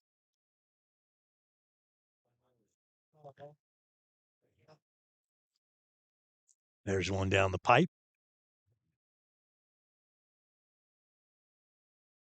Nickerson 3.0 ERA. This would be his 11th appearance of the year. And Right now he's grooving, throwing strikes. Off speed and in there. Fights it off, does Oaks. he's got 13 Ks in 14 innings, so he can bring it a little bit.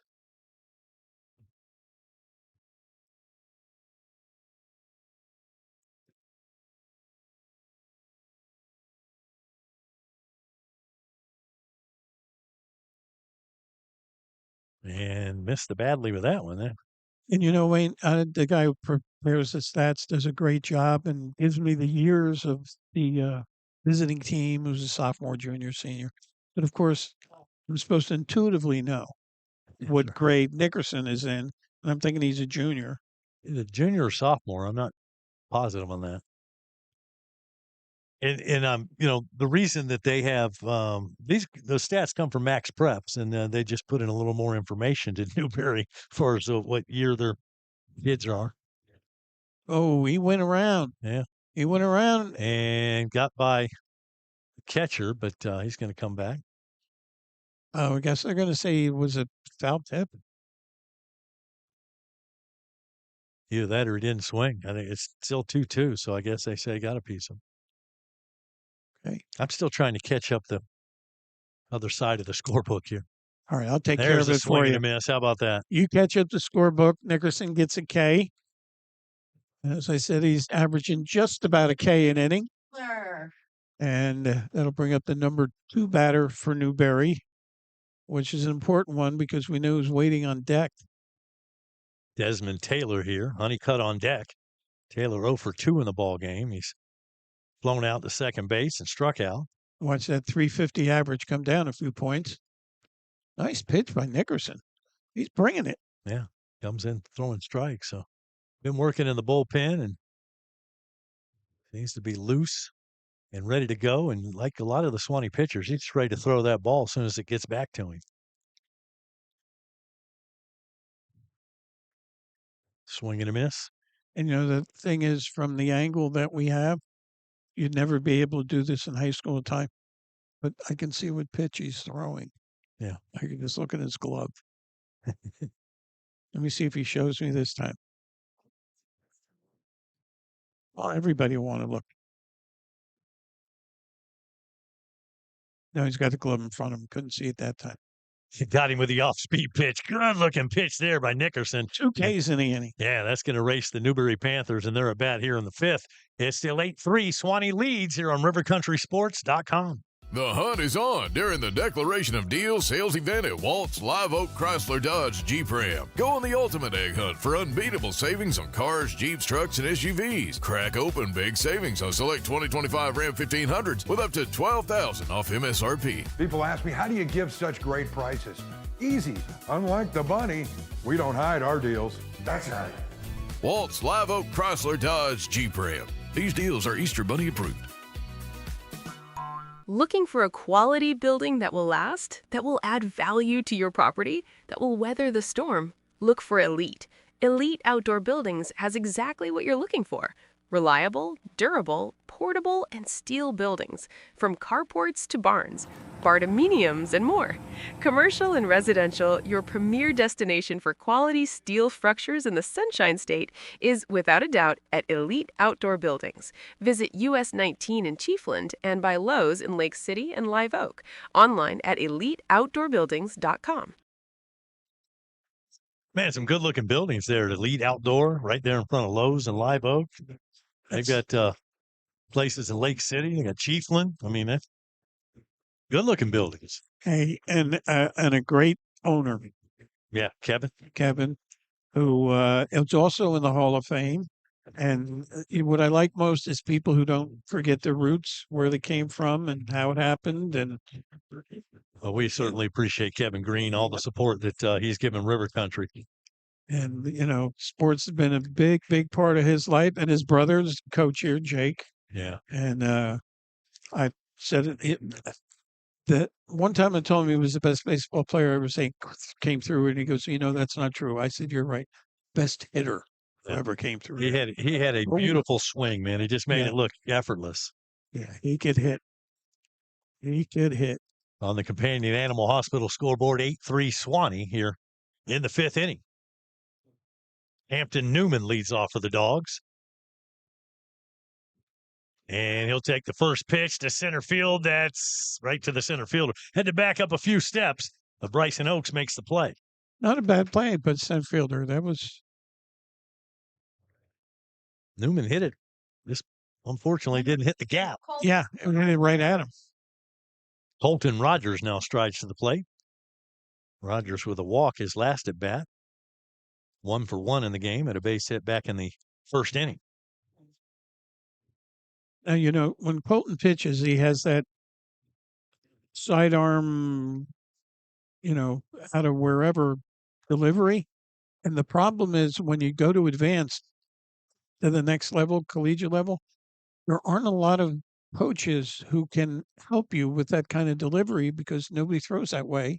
But because you throw that way, you're hard to hit from down under. Well, it's just a different arm slot that Yes. that traditional teaching. But if you've got a guy that comes underarm or comes sideways or 3/4, I mean, if he's throwing strikes, leave him alone. Leave him. 2-1, 3-1. up high. All right, let's get a runner here. And I think Roger's going to get the start against Trinity. And then Grayson for Santa Fe, I believe, is the plan. That's what Coach had said on the coach's show. Caught the outside corner. And No, it didn't. Colton thought about first base, but the umpire had other plans. I'm watching here. That was ball 4. It's just, if the umpire calls it a strike, it's a strike. That's no matter ball what 4. we think up here, it's still up to Blue. Well, I think, certainly, at the little league level, that strike zone's real big because it's hard for people to throw strikes. Yeah. And I think at the high school level, it's maybe a little bit wider than it is at the collegiate level. Yeah, but it's just much time. I remember when I used to umpire down in Little League, I would tell the kids, if you can reach it with the bat, I'm calling a strike. Because they'd stand up there and we'd walk all day long. Yeah. And kids were struggling at that age, And now that's rec ball. We're not talking travel ball or anything. No. All right, Noah, let's get things going here. Top of the order, 1 out, runner aboard. Haven't scored in the last 2. Let's make double digits. Come on, Noah. Just a bit outside. I'm going to give this catcher a lot of credit, Wayne. He's been working, jumping up and down, getting these balls. And Hoffman, he's been able to pitch out of 2 jams in a row. He seems to do better once the pressure gets on. Got a runner at first here, 1 down, and behind in the count to Lopez. And there's a strike. Handcuffed him. Well, the arm is alive. We know that. It's just a question is sometimes where it's going. And being able to throw one that crazy and then come back with a strike is pretty good. Checks the runner. 2-1 pitch. Almost got him. That's inside for a ball, 3-1. We need to teach Noah how to lean in a little bit. He could have caught that one thigh high and been on first base. Well, he doesn't want to do that. He'd rather get a base knock here.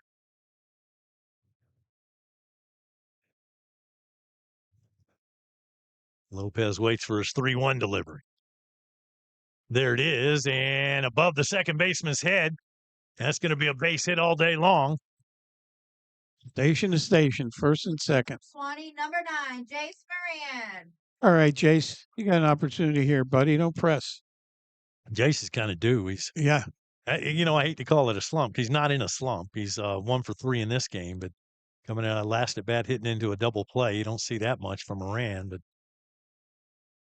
needs to relax and number 9, Roger Maris. Take over. Roger Maris wore number 9.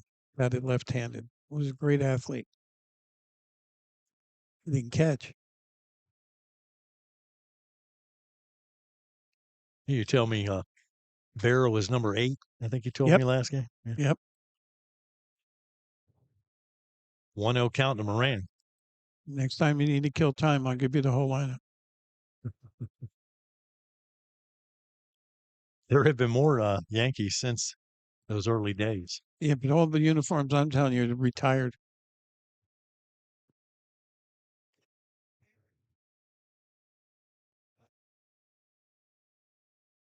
Hoffman takes his time. Now the pitch. And there's a ball. Center field and deep. But going to be playable. He'll make the catch. Got to go all the way back around the first base or this is going to be a double play. And he gets back safely. Wow.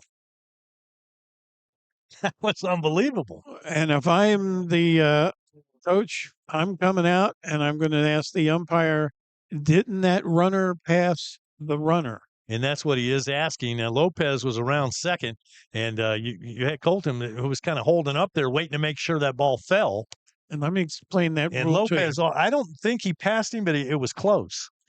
If you are the trail runner, you cannot pass the runner in front of you. Correct. Well, you and I understand that, but some people may be wondering what the heck we're talking about.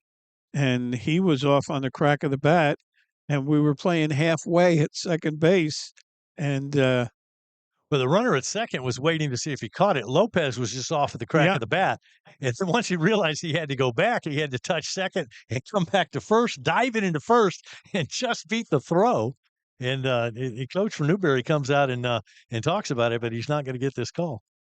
And I think what happened is when he came around second and he saw he started heading towards the outfield instead of towards third base. You realize Hoffman now went out a way of getting out of this jam as well. Yeah, he's got the magic going. And there'll be a timeout called here, so coach can come out and talk to his pitcher, Coach Spina, and going to get the whole infield together here and just kind of calm them down, I guess. When you watch the game tonight, you have to look at that because I'm not betting he didn't pass him. Lou was right there on it, and I'm pretty sure he did not. I don't have replay, or I'll tell you for sure, but I'm pretty sure he did not. So I think they got the call right. At least he did not when Blue was looking. Well, did you see something? Did you see him pass him? I didn't see that. It was close. I'll give you that. I will tell you, they were at least even. And it's I give a lot of credit for the being aggressive. I love the fact that Lopez was able to get back that quickly. Yeah. If you're the runner at second, you're doing it right because you're on second base, so you can play it halfway. If it drops, you're going to score. If he catches it, you were only halfway. Well, and Lopez thought that was down. Yeah, he was gone. He was thinking about, let me see if I can't score. Yeah. Easton O'Quinn, now it's up to him with 2 outs. If Colton was scoring, he was scoring because he was in his back pocket. And O'Quinn in the game somewhere still because I thought Kyler went into third base. So yeah, there's a base hit. That'll score at least one. Billy's arm is coming off. Billy's arm is coming off. He's going to score all the way from first base, and O'Quinn is a stand-up double for the second time in this ballgame. All right. Wait, did we put in a designated hitter? Could that have been the case? We still got Newman in the game, I believe. Hampton Newman led off this inning. He was the DH. So it couldn't be 2-run score. That's 2 RBI for O'Quinn. Now Kyler Watson. Because Nickerson may not be batting weight. Okay.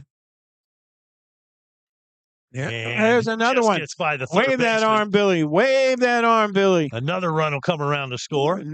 Watson get down. Is going to have to slide in, but he gets a double and an RBI. 2 away. Up next for Suwannee. All that with 2 down. Dave Garcia. Well, now 11-3 Suwannee leads. The pitcher's been playing with fire for 2 innings and then he finally got burnt this time. Yes. Because we had 1 out, nobody out, 2 guys on, 3 guys on. He, managed to get off. But this time with 2 outs, he was facing the wrong part of the order also. Gabe Garcia steps up now. The hero of the Lake City game forever. There was a lot of heroes in that game, but he had the final at bat, was able to score. Down by 2, scored 3 in the bottom of the 8th inning after being down by 3 in the 7th and coming back. What a game. Yep. 2 outs, 3-2 count. Wow. He didn't take strike 3.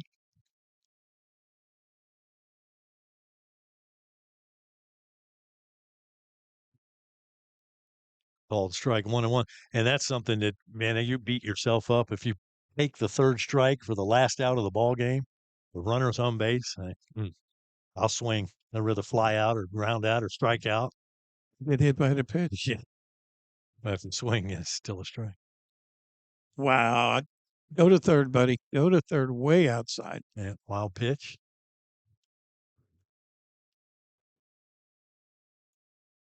Watson around to third base. 2 balls and a strike to Garcia.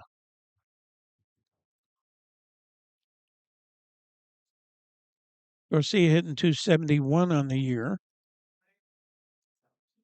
and leads the team with 15 RBIs. Of course, 3 of them came in that Lake City game. Almost threw it away again. 3-1. Now, there's a difference between being wild and being tired, and we may have reached the point where he's throwing a ton of pitches and he's getting high. Came in the third, pitching now in the fifth, and there's ball 4. So first and third now. For Suwannee, number 32, Grayson. And if you're thinking about the 10-run rule, that run is represented at first base now. Grayson Green steps up. Well, Grayson wants to redeem himself for taking that 12th third strike. And we're having a Well, they're discussion. talking about the first and third situation with 2 down.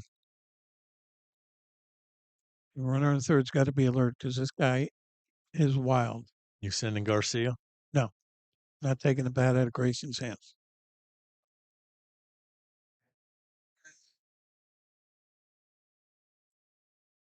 Ball outside. They are holding at first base.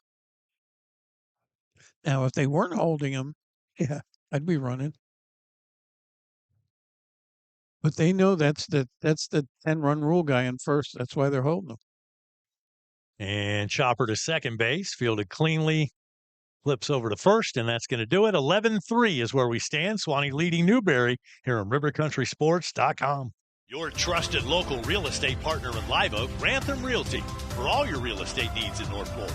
With over 20 years experience, they're more than just a real estate agency. They're your friends and neighbors, dedicated to serving this vibrant community. So whether you're buying or selling, you can trust Grantham Realty to provide solutions that fit your needs. At Grantham Realty, you'll be treated as a friend, not a number. Contact their friendly team today. Grantham Realty, 386-362-7080. Do you want to help veterans? Vet Team 6 is a nonprofit organization that helps North Florida and South Georgia veterans with all types of projects. Things that other organizations may not be able to do, like mowing lawns, removing debris, repairing driveways. We even help one veteran bury his donkey. You can help Vet Team 6 by volunteering your time or by making a monetary donation to the cause. For more information, check out our Facebook page at VETTEAMSIX. Vet Team 6. 6 branches, 1 mission. Suwannee baseball here on RiverCountrySports.com. Appreciate you tuning in. Appreciate it if you subscribe and like the channel. Wayne, bring us up to date in the scorebook. You that's you had everybody at the wrong positions last night. Well, and Case Nickerson came in and did a great job. And now Easton O'Quinn is going to take over on the mound. And so Landon Peterson in right field, Ty Moses in center, Colton Rogers around in left. And is that number 14 running around to left now? Because Colton's running in. So you're saying that Hunter Watson is now going to be put in the game and going to go to left field. Yeah, I'm paying attention, Mike. All right, Hunter Watson enters the game, and he'll now play left field. Tyler Watson at third base. And maybe this is why O'Quinn is pitching, because he's a freshman. Next year, he's going to be called on to do a lot of things. Well, look at the first batter he's going to face. That's why I think he's coming in, because, hey, here's a little baptism by fire here, buddy. Davis Honeycutt. There's ball 1, just a bit outside. Boy, this is a big kid. Hey, he went yard his last at bat. Up high. 15 home runs on the season. Wow. Yeah, that was a no-doubter. I mean, he hit that ball to the road out there, over the wall, and then some. 45 RBIs. Hey, if I'm O'Quinn, I'm pitching him the same way. There you go, 3-0. No, with the lead like this, you'd pitch to this guy. I'm guessing he's got green light here on 3-0. And I'm hoping we throw a strike. He was taking all the way, and that'll be ball 4. Number 2, Aiden Maiko. So Honeycutt at first base, and now Aiden comes into bat. And Wayne, I did not notice. I'm thinking that an umpire showed up when the game started, and we did not see him. but we now have 3 umpires in the game. So that runner passing the runner, I'm going to take that back because there were 3 eyes on that, or three pieces of blue on that. And if they made that call, then it must have been the right call because I didn't see the umpire on the left side. Can't believe you question the umpires. Every pitch here. 1-1 count now to Michaud. No, but these guys have done we've had these guys before. They've done a good job and they're not intimidated. And that's a good crew. Throw over to first base. He gets the jersey dirty.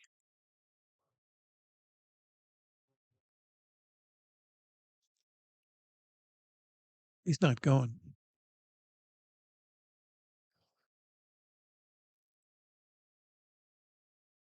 Out of play. And if he is going, I'm going to have to find a new coaching book. You're trailing by 8 runs. Yeah, unless he's just trying to pad the stats. And then, how many stolen bases do we have? Throw over to first, and that is going to be close. No, got back.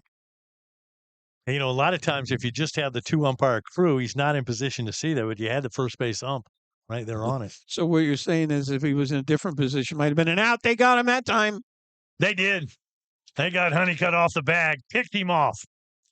Not good baseball. You're trailing by 8 runs. What are you going to do? Steal second?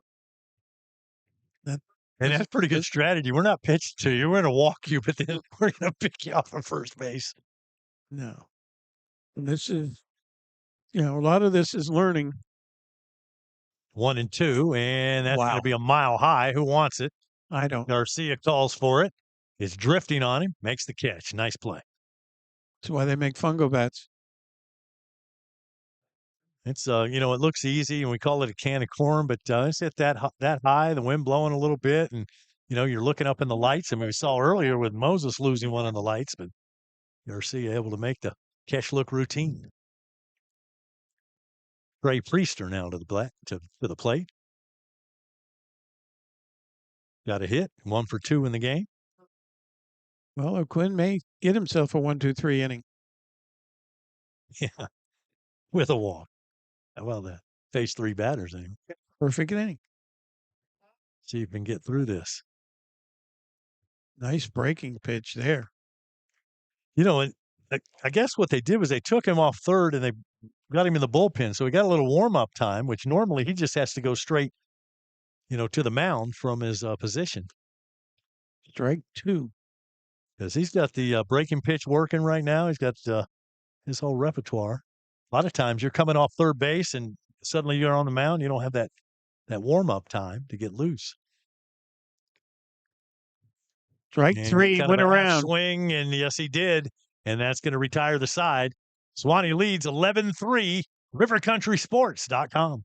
Your one-stop auto shop, J&W Automotive. At J&W, they do paint and body work. Yeah, collision repair, paint jobs, bumper repair. They'll handle your insurance claim for you. At J&W, no job is too big or too small. They also sell vehicles, repair vehicles, retire vehicles, plus front-end alignments, AC work, computer diagnostics. They cut and program keys. They are your one-stop, all-in-one automotive shop. J&W Automotive. Highway 129 North in Live Oak. Call 364-1377. Online at jwautos.com.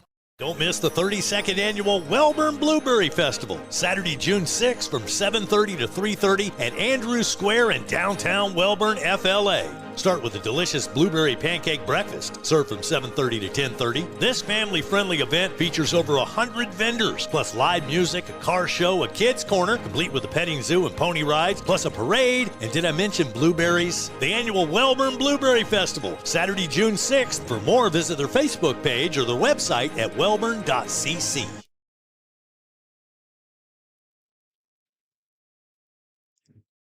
Suwannee baseball on rivercountrysports.com, 11-3. Suwannee with the lead over the Newberry Panthers as we head to the bottom of inning number 6. Suwannee with 2 runs, and that'll be the end of things. And we may have a Newberry pitching change here, trying to get the number of the young man warming up on the mound. Is that I don't think that's the same kid. I could be wrong. No, it's a different kid. I think it is. I think is it a number 1? I can't tell. Get the binoculars out. Look here. You know, I got it right No, here, it's number 9. Number 9. Okay. Just put the camera on it. Now that is a pitching change. And so number 9 coming in, that's Cameron Burford. Oh, let's see how Cam is done on the year here. Cam Burford. Okay.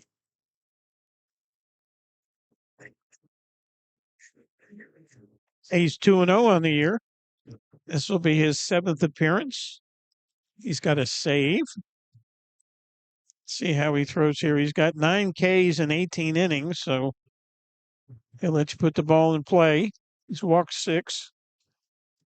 Leading off All right. 6th inning for the Bulldogs, number 15, Ty Moses. Ty Moses strides to the plate.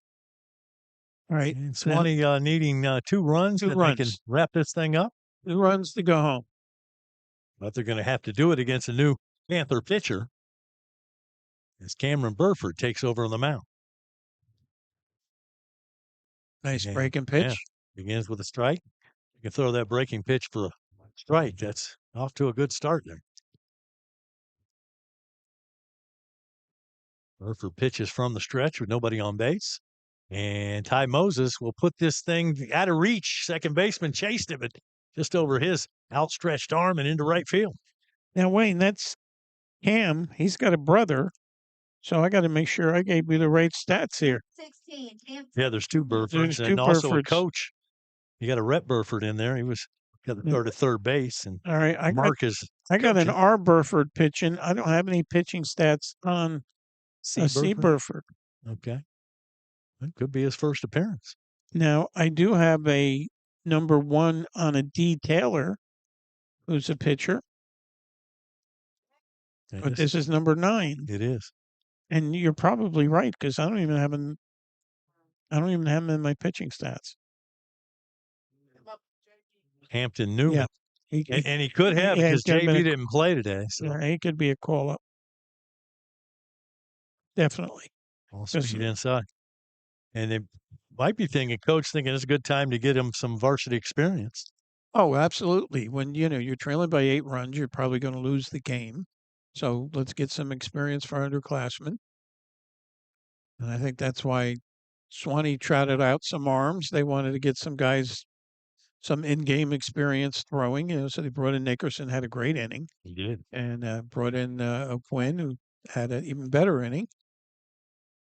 So, and we don't even have a clue if we have to go out next inning who will pitch. Hampton Newman slices that one off. He was swinging at 3-0. He had a good cut, but it wasn't a pitch that you could drive anywhere. But I'm happy that he took a shot at it anyway. You're ahead by 8 runs. Go for it. And that's going to be to the first baseman and going to double him up. McCoy makes the catch and back on the bag and quickly 2 down. Next for Suwannee, number 14, Hunter Watson. I was waiting for my 2 runs to go home. We're going to have a 2-out rally. Colton Rogers, or we're going to have to play the 7th.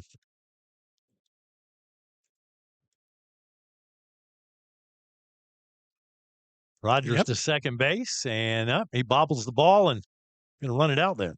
Wait, that wasn't Rogers. Okay. That was number 14. It was number 14. Right. Okay, that was Hunter Watson. Right. All right. Didn't. 14. Yeah, remember he came in the game. Okay. Why didn't you tell me that at the beginning of the at-bat? Like you know something. Tyler's little brother. It'd be Tyler's big brother, and Hunter's at first base. I was talking about size, not age. Lines out to the third baseman, and that will end the inning. It's 11-3. We head to the 7th here on RiverCountrySports.com. The hunt is on during the Declaration of Deals sales event at Walt's Live Oak Chrysler Dodge Jeep Ram. Go on the ultimate egg hunt for unbeatable savings on cars, Jeeps, trucks, and SUVs. Crack open big savings on select 2025 Ram 1500s with up to $12,000 off MSRP. People ask me, how do you give such great prices? Easy. Unlike the bunny, we don't hide our deals. That's right. Walt's Live Oak Chrysler Dodge Jeep Ram. These deals are Easter Bunny approved. G&W Site Services is a trusted site preparation and excavating contractor based in Live Oak, serving Suwannee and surrounding counties. Oh, yeah. From land clearing to site prep and grade work to excavation and ponds to driveways and culverts, material hauling, foundations, whether you're preparing land for new construction or maybe utilities or draining solutions, give G&W a call. 386-209-4856. Licensed and insured, G&W Site Services. Online at gwsitesservicesllc.com. And more changes for Suwannee. It looks like Rylan Lawson will be the new pitcher. Easton O'Quinn goes back to third base. And I'm guessing Kyler came out of the game here. All right. Rylan Lawson will be the fourth pitcher for Suwannee tonight. He's 2-0 on the year, Wayne. This is his 11th appearance. Got 14 innings under his belt. Strikes out a guy every other inning. So Nickerson in the fifth, O'Quinn in the sixth, and now Lawson will pitch in the seventh. Kyler Watson started this game, and he looks to be the winning pitcher unless the wheels come off here for Suwannee. Don't anticipate that. Brantley McCoy scheduled to hit first here in the seventh for Newberry, followed by Benson started, then Hoffman came in, and I guess now it'll be Burford unless they pinch hit for him. And then Brody Joyner.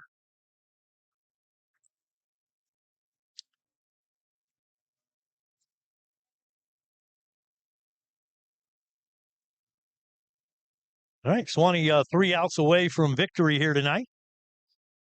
And we're going to have a new pitcher. 7th inning for Newberry Panthers, number 12, Brantley McCoy. McCoy leads off. Jace goes out and has a quick word with Lawson. And I hope the quick word was throw strikes. It's a good plan. Got 8-run lead. No, you don't need to walk anybody. You don't even need to throw a ball. Just throw strikes. And there's Lawson's first pitch. And that's swung on, hit to the second baseman, Lopez. That's 2 E's for him tonight. Uncharacteristic. He's pretty sure-handed most times. You know, it caught a little bit of the mound, and I'm not making an excuse. It's a ball he should have caught, but it caught a little bit of the mound, and that was enough that he just bobbled it. But hey, it would give us a chance to turn to Colby Benson. Okay. Colby, the pitcher of record for Newberry tonight. He was a starting pitcher. So he'll re-enter the bat here with Benson.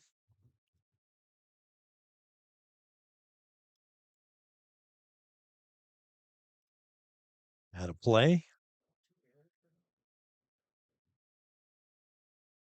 1-1 now to Benson. Runner at first base. Nobody down here is Newberry trying to come up with a miracle 7th inning. Right down Broadway there. Yeah, I didn't like it. 2-1. But maybe I need a new monitor. I don't know. You see where I am here. He does have the better view right behind the plate. And that was a ball. Yeah. 3-1. You just got to throw strikes. That's all you got to do. And then you need good defense behind you. 3-1, and there's ball 4. Now. No. Throw strikes. Number 5, Brody Joyner. First and second now, nobody down, and here's Brody Joyner to the bat. Joyner struck out his last at bat, had a base knockback in the 3rd inning.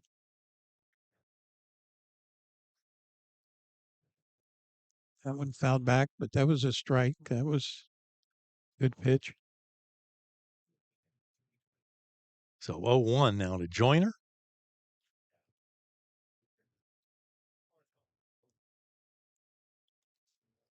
Waits that one outside, 1-1.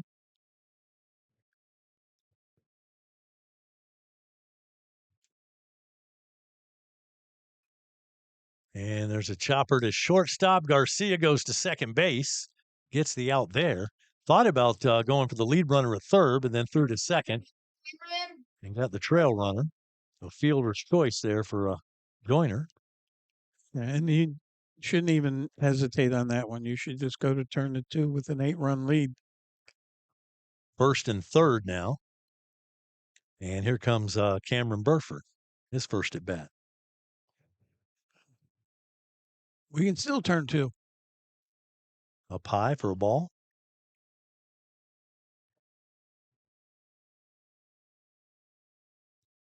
Ball gets out of our bullpen. I don't know that we're going to bring any more pitchers in. Whoa. Let's hope we don't have to bring in another pitcher. There's a strike. 1-1. Turn 2 and go home. And to second base, Lopez to shortstop, Garcia to first in time, and the double play is achieved, and that's going to do it. That is the ball game. 11-3, your final score. Suwannee wins it. Back to talk about it after this on rivercountrysports.com.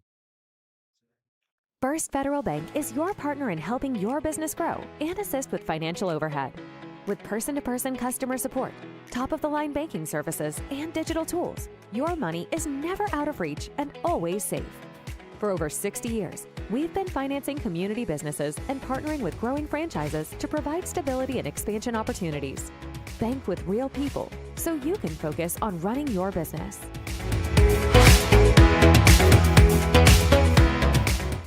Your trusted local real estate partner in Live Oak, Grantham Realty, for all your real estate needs in North Florida.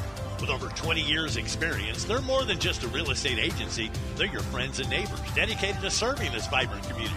So whether you're buying or selling, you can trust Grantham Realty to provide solutions that fit your needs. At Grantham Realty, you'll be treated as a friend, not a number. Contact their friendly team today. Grantham Realty, 386-362-7080. Well, Tom, final score 11-3. Didn't get your 10-run rule, but you'll take this. Yeah, before the game, I talked to Coach Moran, and I said, really haven't seen a 10-run rule game this year. And he said, well, I'd like to see one tonight. Well, you had a chance. And we left a lot of guys on base, but absolutely no complaints. You scored double digits. You win by 8 runs. You get some really good pitching performances out of everybody that you sent in to pitch. I think we only took one called third strike the whole game. We walked maybe 2 batters, I think, for the game. So, you know, it was a good game for us. Newberry came in here.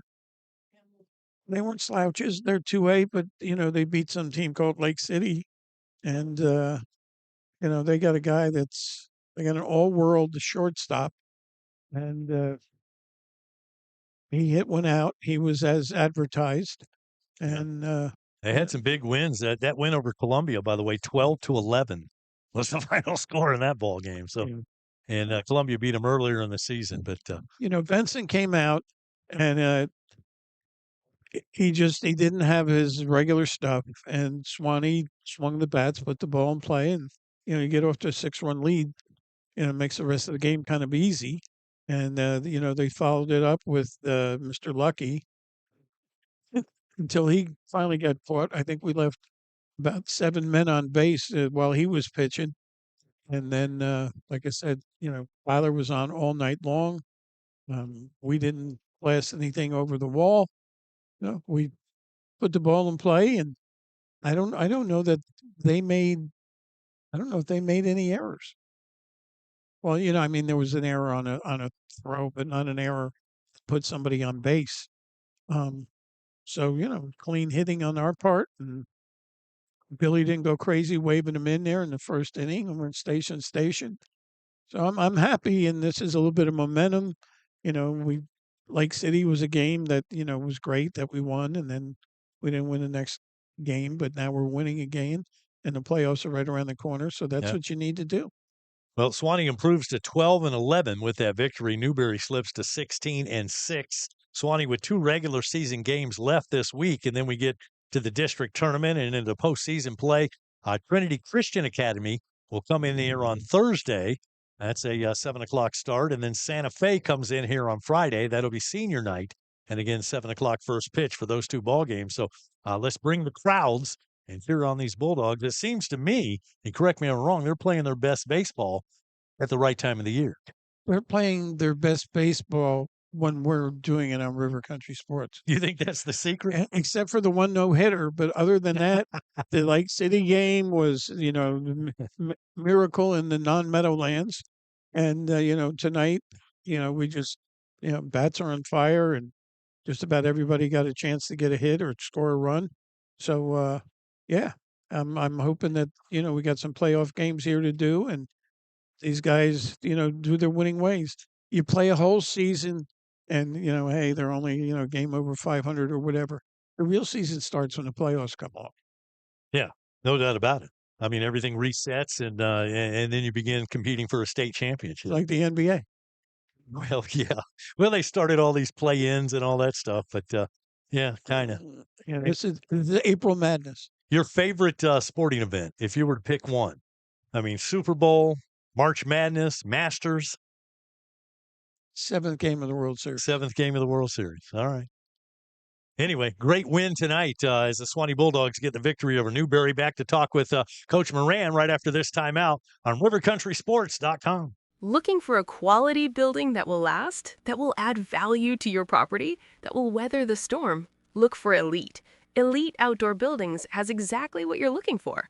Reliable, durable, portable, and steel buildings, from carports to barns, bardominiums, and more. Commercial and residential, your premier destination for quality steel structures in the Sunshine State is, without a doubt, at Elite Outdoor Buildings. Visit US 19 in Chiefland and by Lowe's in Lake City and Live Oak. Online at eliteoutdoorbuildings.com. Your one-stop auto shop, J&W Automotive. You know, at J&W, they do paint and body work. Yeah, collision repair, paint jobs, bumper repair. They'll handle your insurance claim for you. At J&W, no job is too big or too small. They also sell vehicles, repair vehicles, retire vehicles, plus front-end alignments, AC work, computer diagnostics. They cut and program keys. They are your one-stop, all-in-one automotive shop. J&W Automotive. Highway 129 North in Live Oak. Call 364-1377. Online at jwautos.com. That's a view. We're back. Suwannee baseball here on River Country Sports. Coach Billy Moran, nice enough to join us up here in the press box. And Coach, congratulations. Got the win tonight over Newberry, 11-3. Yeah. It was nice for our offense to come out and score 6 in the first. That's always a good cushion to have. But, man, I mean, pitcher performance, Kyler Watson, great job. I'm not sure what his stat line was, but it was good enough to give us an opportunity to win the game. And that's all we ask of our pitchers. And our offense did a great job of, putting pressure on their defense, constantly putting the ball in play hard. Really good job overall. Good win moving into the next game, which is against Trinity. Yeah, we're going to step up. Going to be tough competition Thursday, but, let's enjoy this one for a minute. Not only did Kyler pitch well, but everybody you brought in pitched pretty well tonight.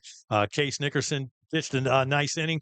You had Easton O'Quinn and Rylan Lawson. Yeah, I mean, Case Nickerson, he just looked lights out. And, when I put him in there and I saw how he was looking in this game, there's no reason to really waste him. I wanted to get him an inning, but he'll pitch later on in the week, either against Trinity or Santa Fe. So, I mean, he's just been fantastic all year long. And when Easton he comes out of the pen. Now, Easton had you brought him out of defense and gave him a little time and you could see the difference in that warm up. I'm telling you, there's a big difference when they have an opportunity to go to the pen and get hot.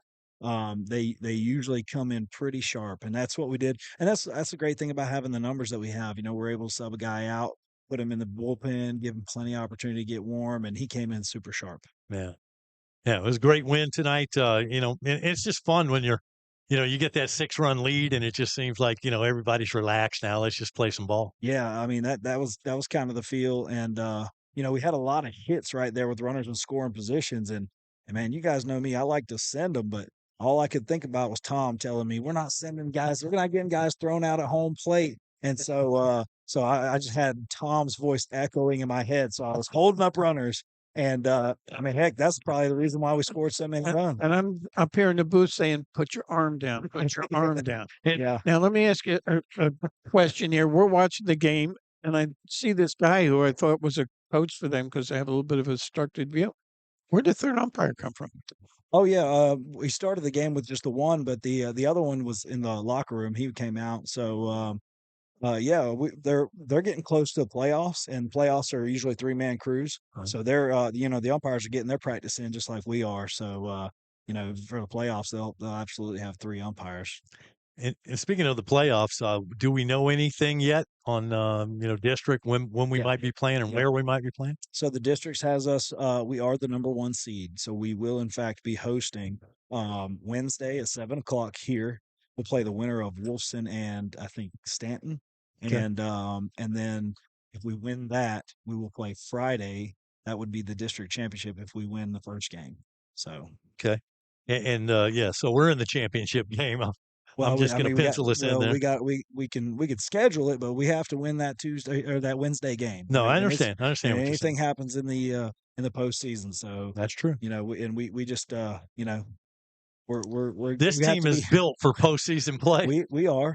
are, but we have to understand too. We have the ability to be very, very good, or we have the ability to be very, very average. So what makes us good is when we execute. So if we come out and execute, I believe we'll win a game. Okay. Tell me about the Trinity matchup. What are you looking for Thursday in that one? I'm looking for a war. Yeah, It's going to be a war. We're going to throw Rogers. We're going to throw the kitchen sink at them. We're going to try to get that game. That's a big win, or it'll be a big opportunity to win a playoff atmosphere game against some high level talent.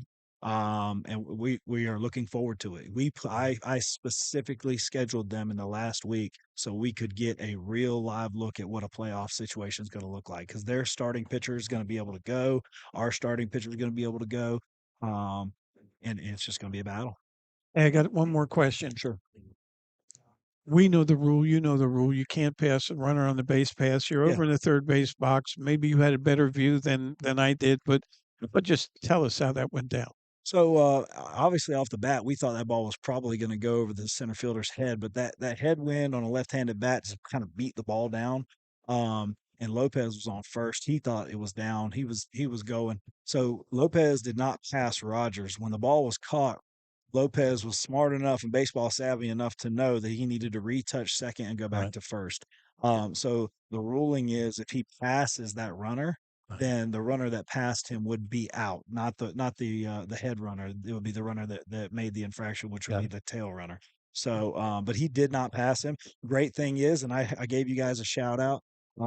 Shouted you out to the umpires because the umpire was like, I don't think he passed him. I said, well, River Country Sports has got you covered. You can go watch it back and make sure you got it right. Yeah. So The fact that Lopez was able to get around the bases and get back Oh, and yeah. dive in at first base yeah, was man. pretty Yeah, spectacular. it was awesome.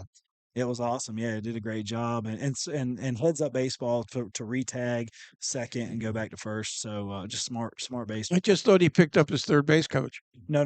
That was he just had that. He had that in the tank. That wasn't me. Yeah. So and then we had a couple big hits after that to score those runs. So really good job all around, man. I'm proud of these guys. We got a long way to go.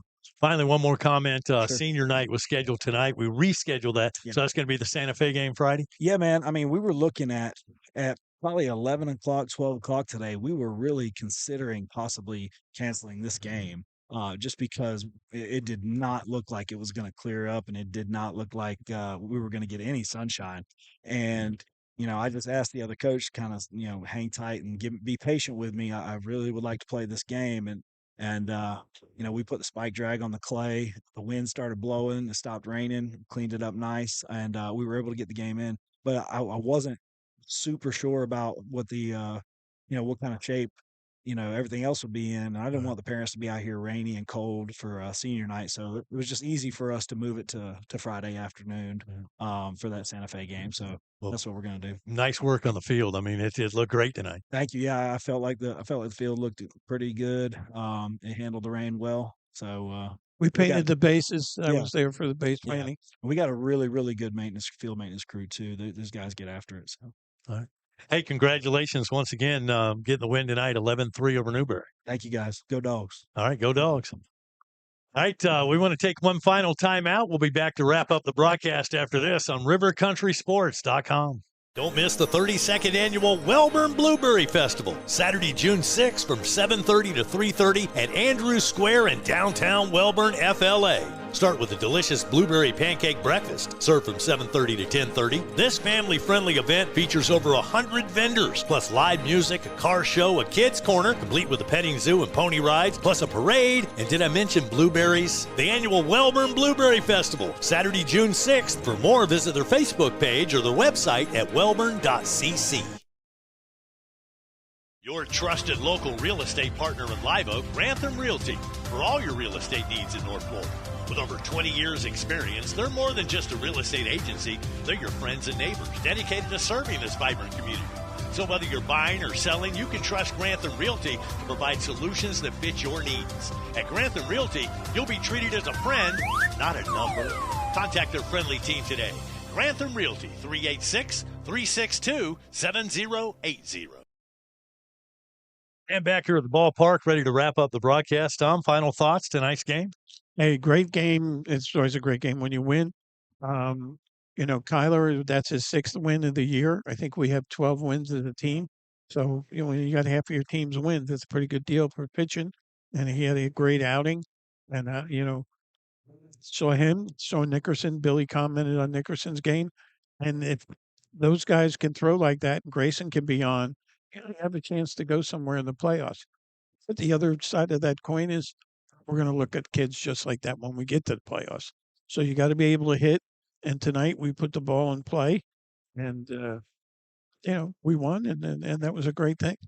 I want to remind you, got softball on the air on Friday. Going to have the Fort White Indians to take on the Lady Dogs. That'll be Friday's broadcast this Friday, 7 o'clock start time. So join us for that broadcast. And by the way, they're going to have a baseball, softball doubleheader. So come on out here to the ballpark and enjoy that. But we'll have the softball game on the air on Friday. It'll be our next broadcast. Also, don't forget, the Suwannee Sports Report airs Monday, 7 o'clock right here on the channel. The Sports Report brought to you in part by Roundtree Moore Ford on Highway 90 in Lake City. Don't miss the Suwannee Sports Report here on rivercountrysports.com. Well, Tom, that's going to wrap up tonight's broadcast. Again, Suwannee gets the win 11-3 over Newberry. The broadcast was brought to you by the Welborn Blueberry Festival, by J&W Automotive, by G&W Site Services, by Grantham Realty, by the Waltz Automotive Group, by First Federal Bank, by Elite Outdoor Buildings, by Van Carpet One, by Farm Bureau Insurance, and by the Suwannee County School District. I want to thank the River Country team, Anthony Woolsey, Sawyer Brooks, Him Patel, and John Koch. They were our camera operators tonight. Miss Tammy Neal, our executive producer. For Tom Daniels, I'm Wayne Luttrell. See you Friday here on rivercountrysports.com.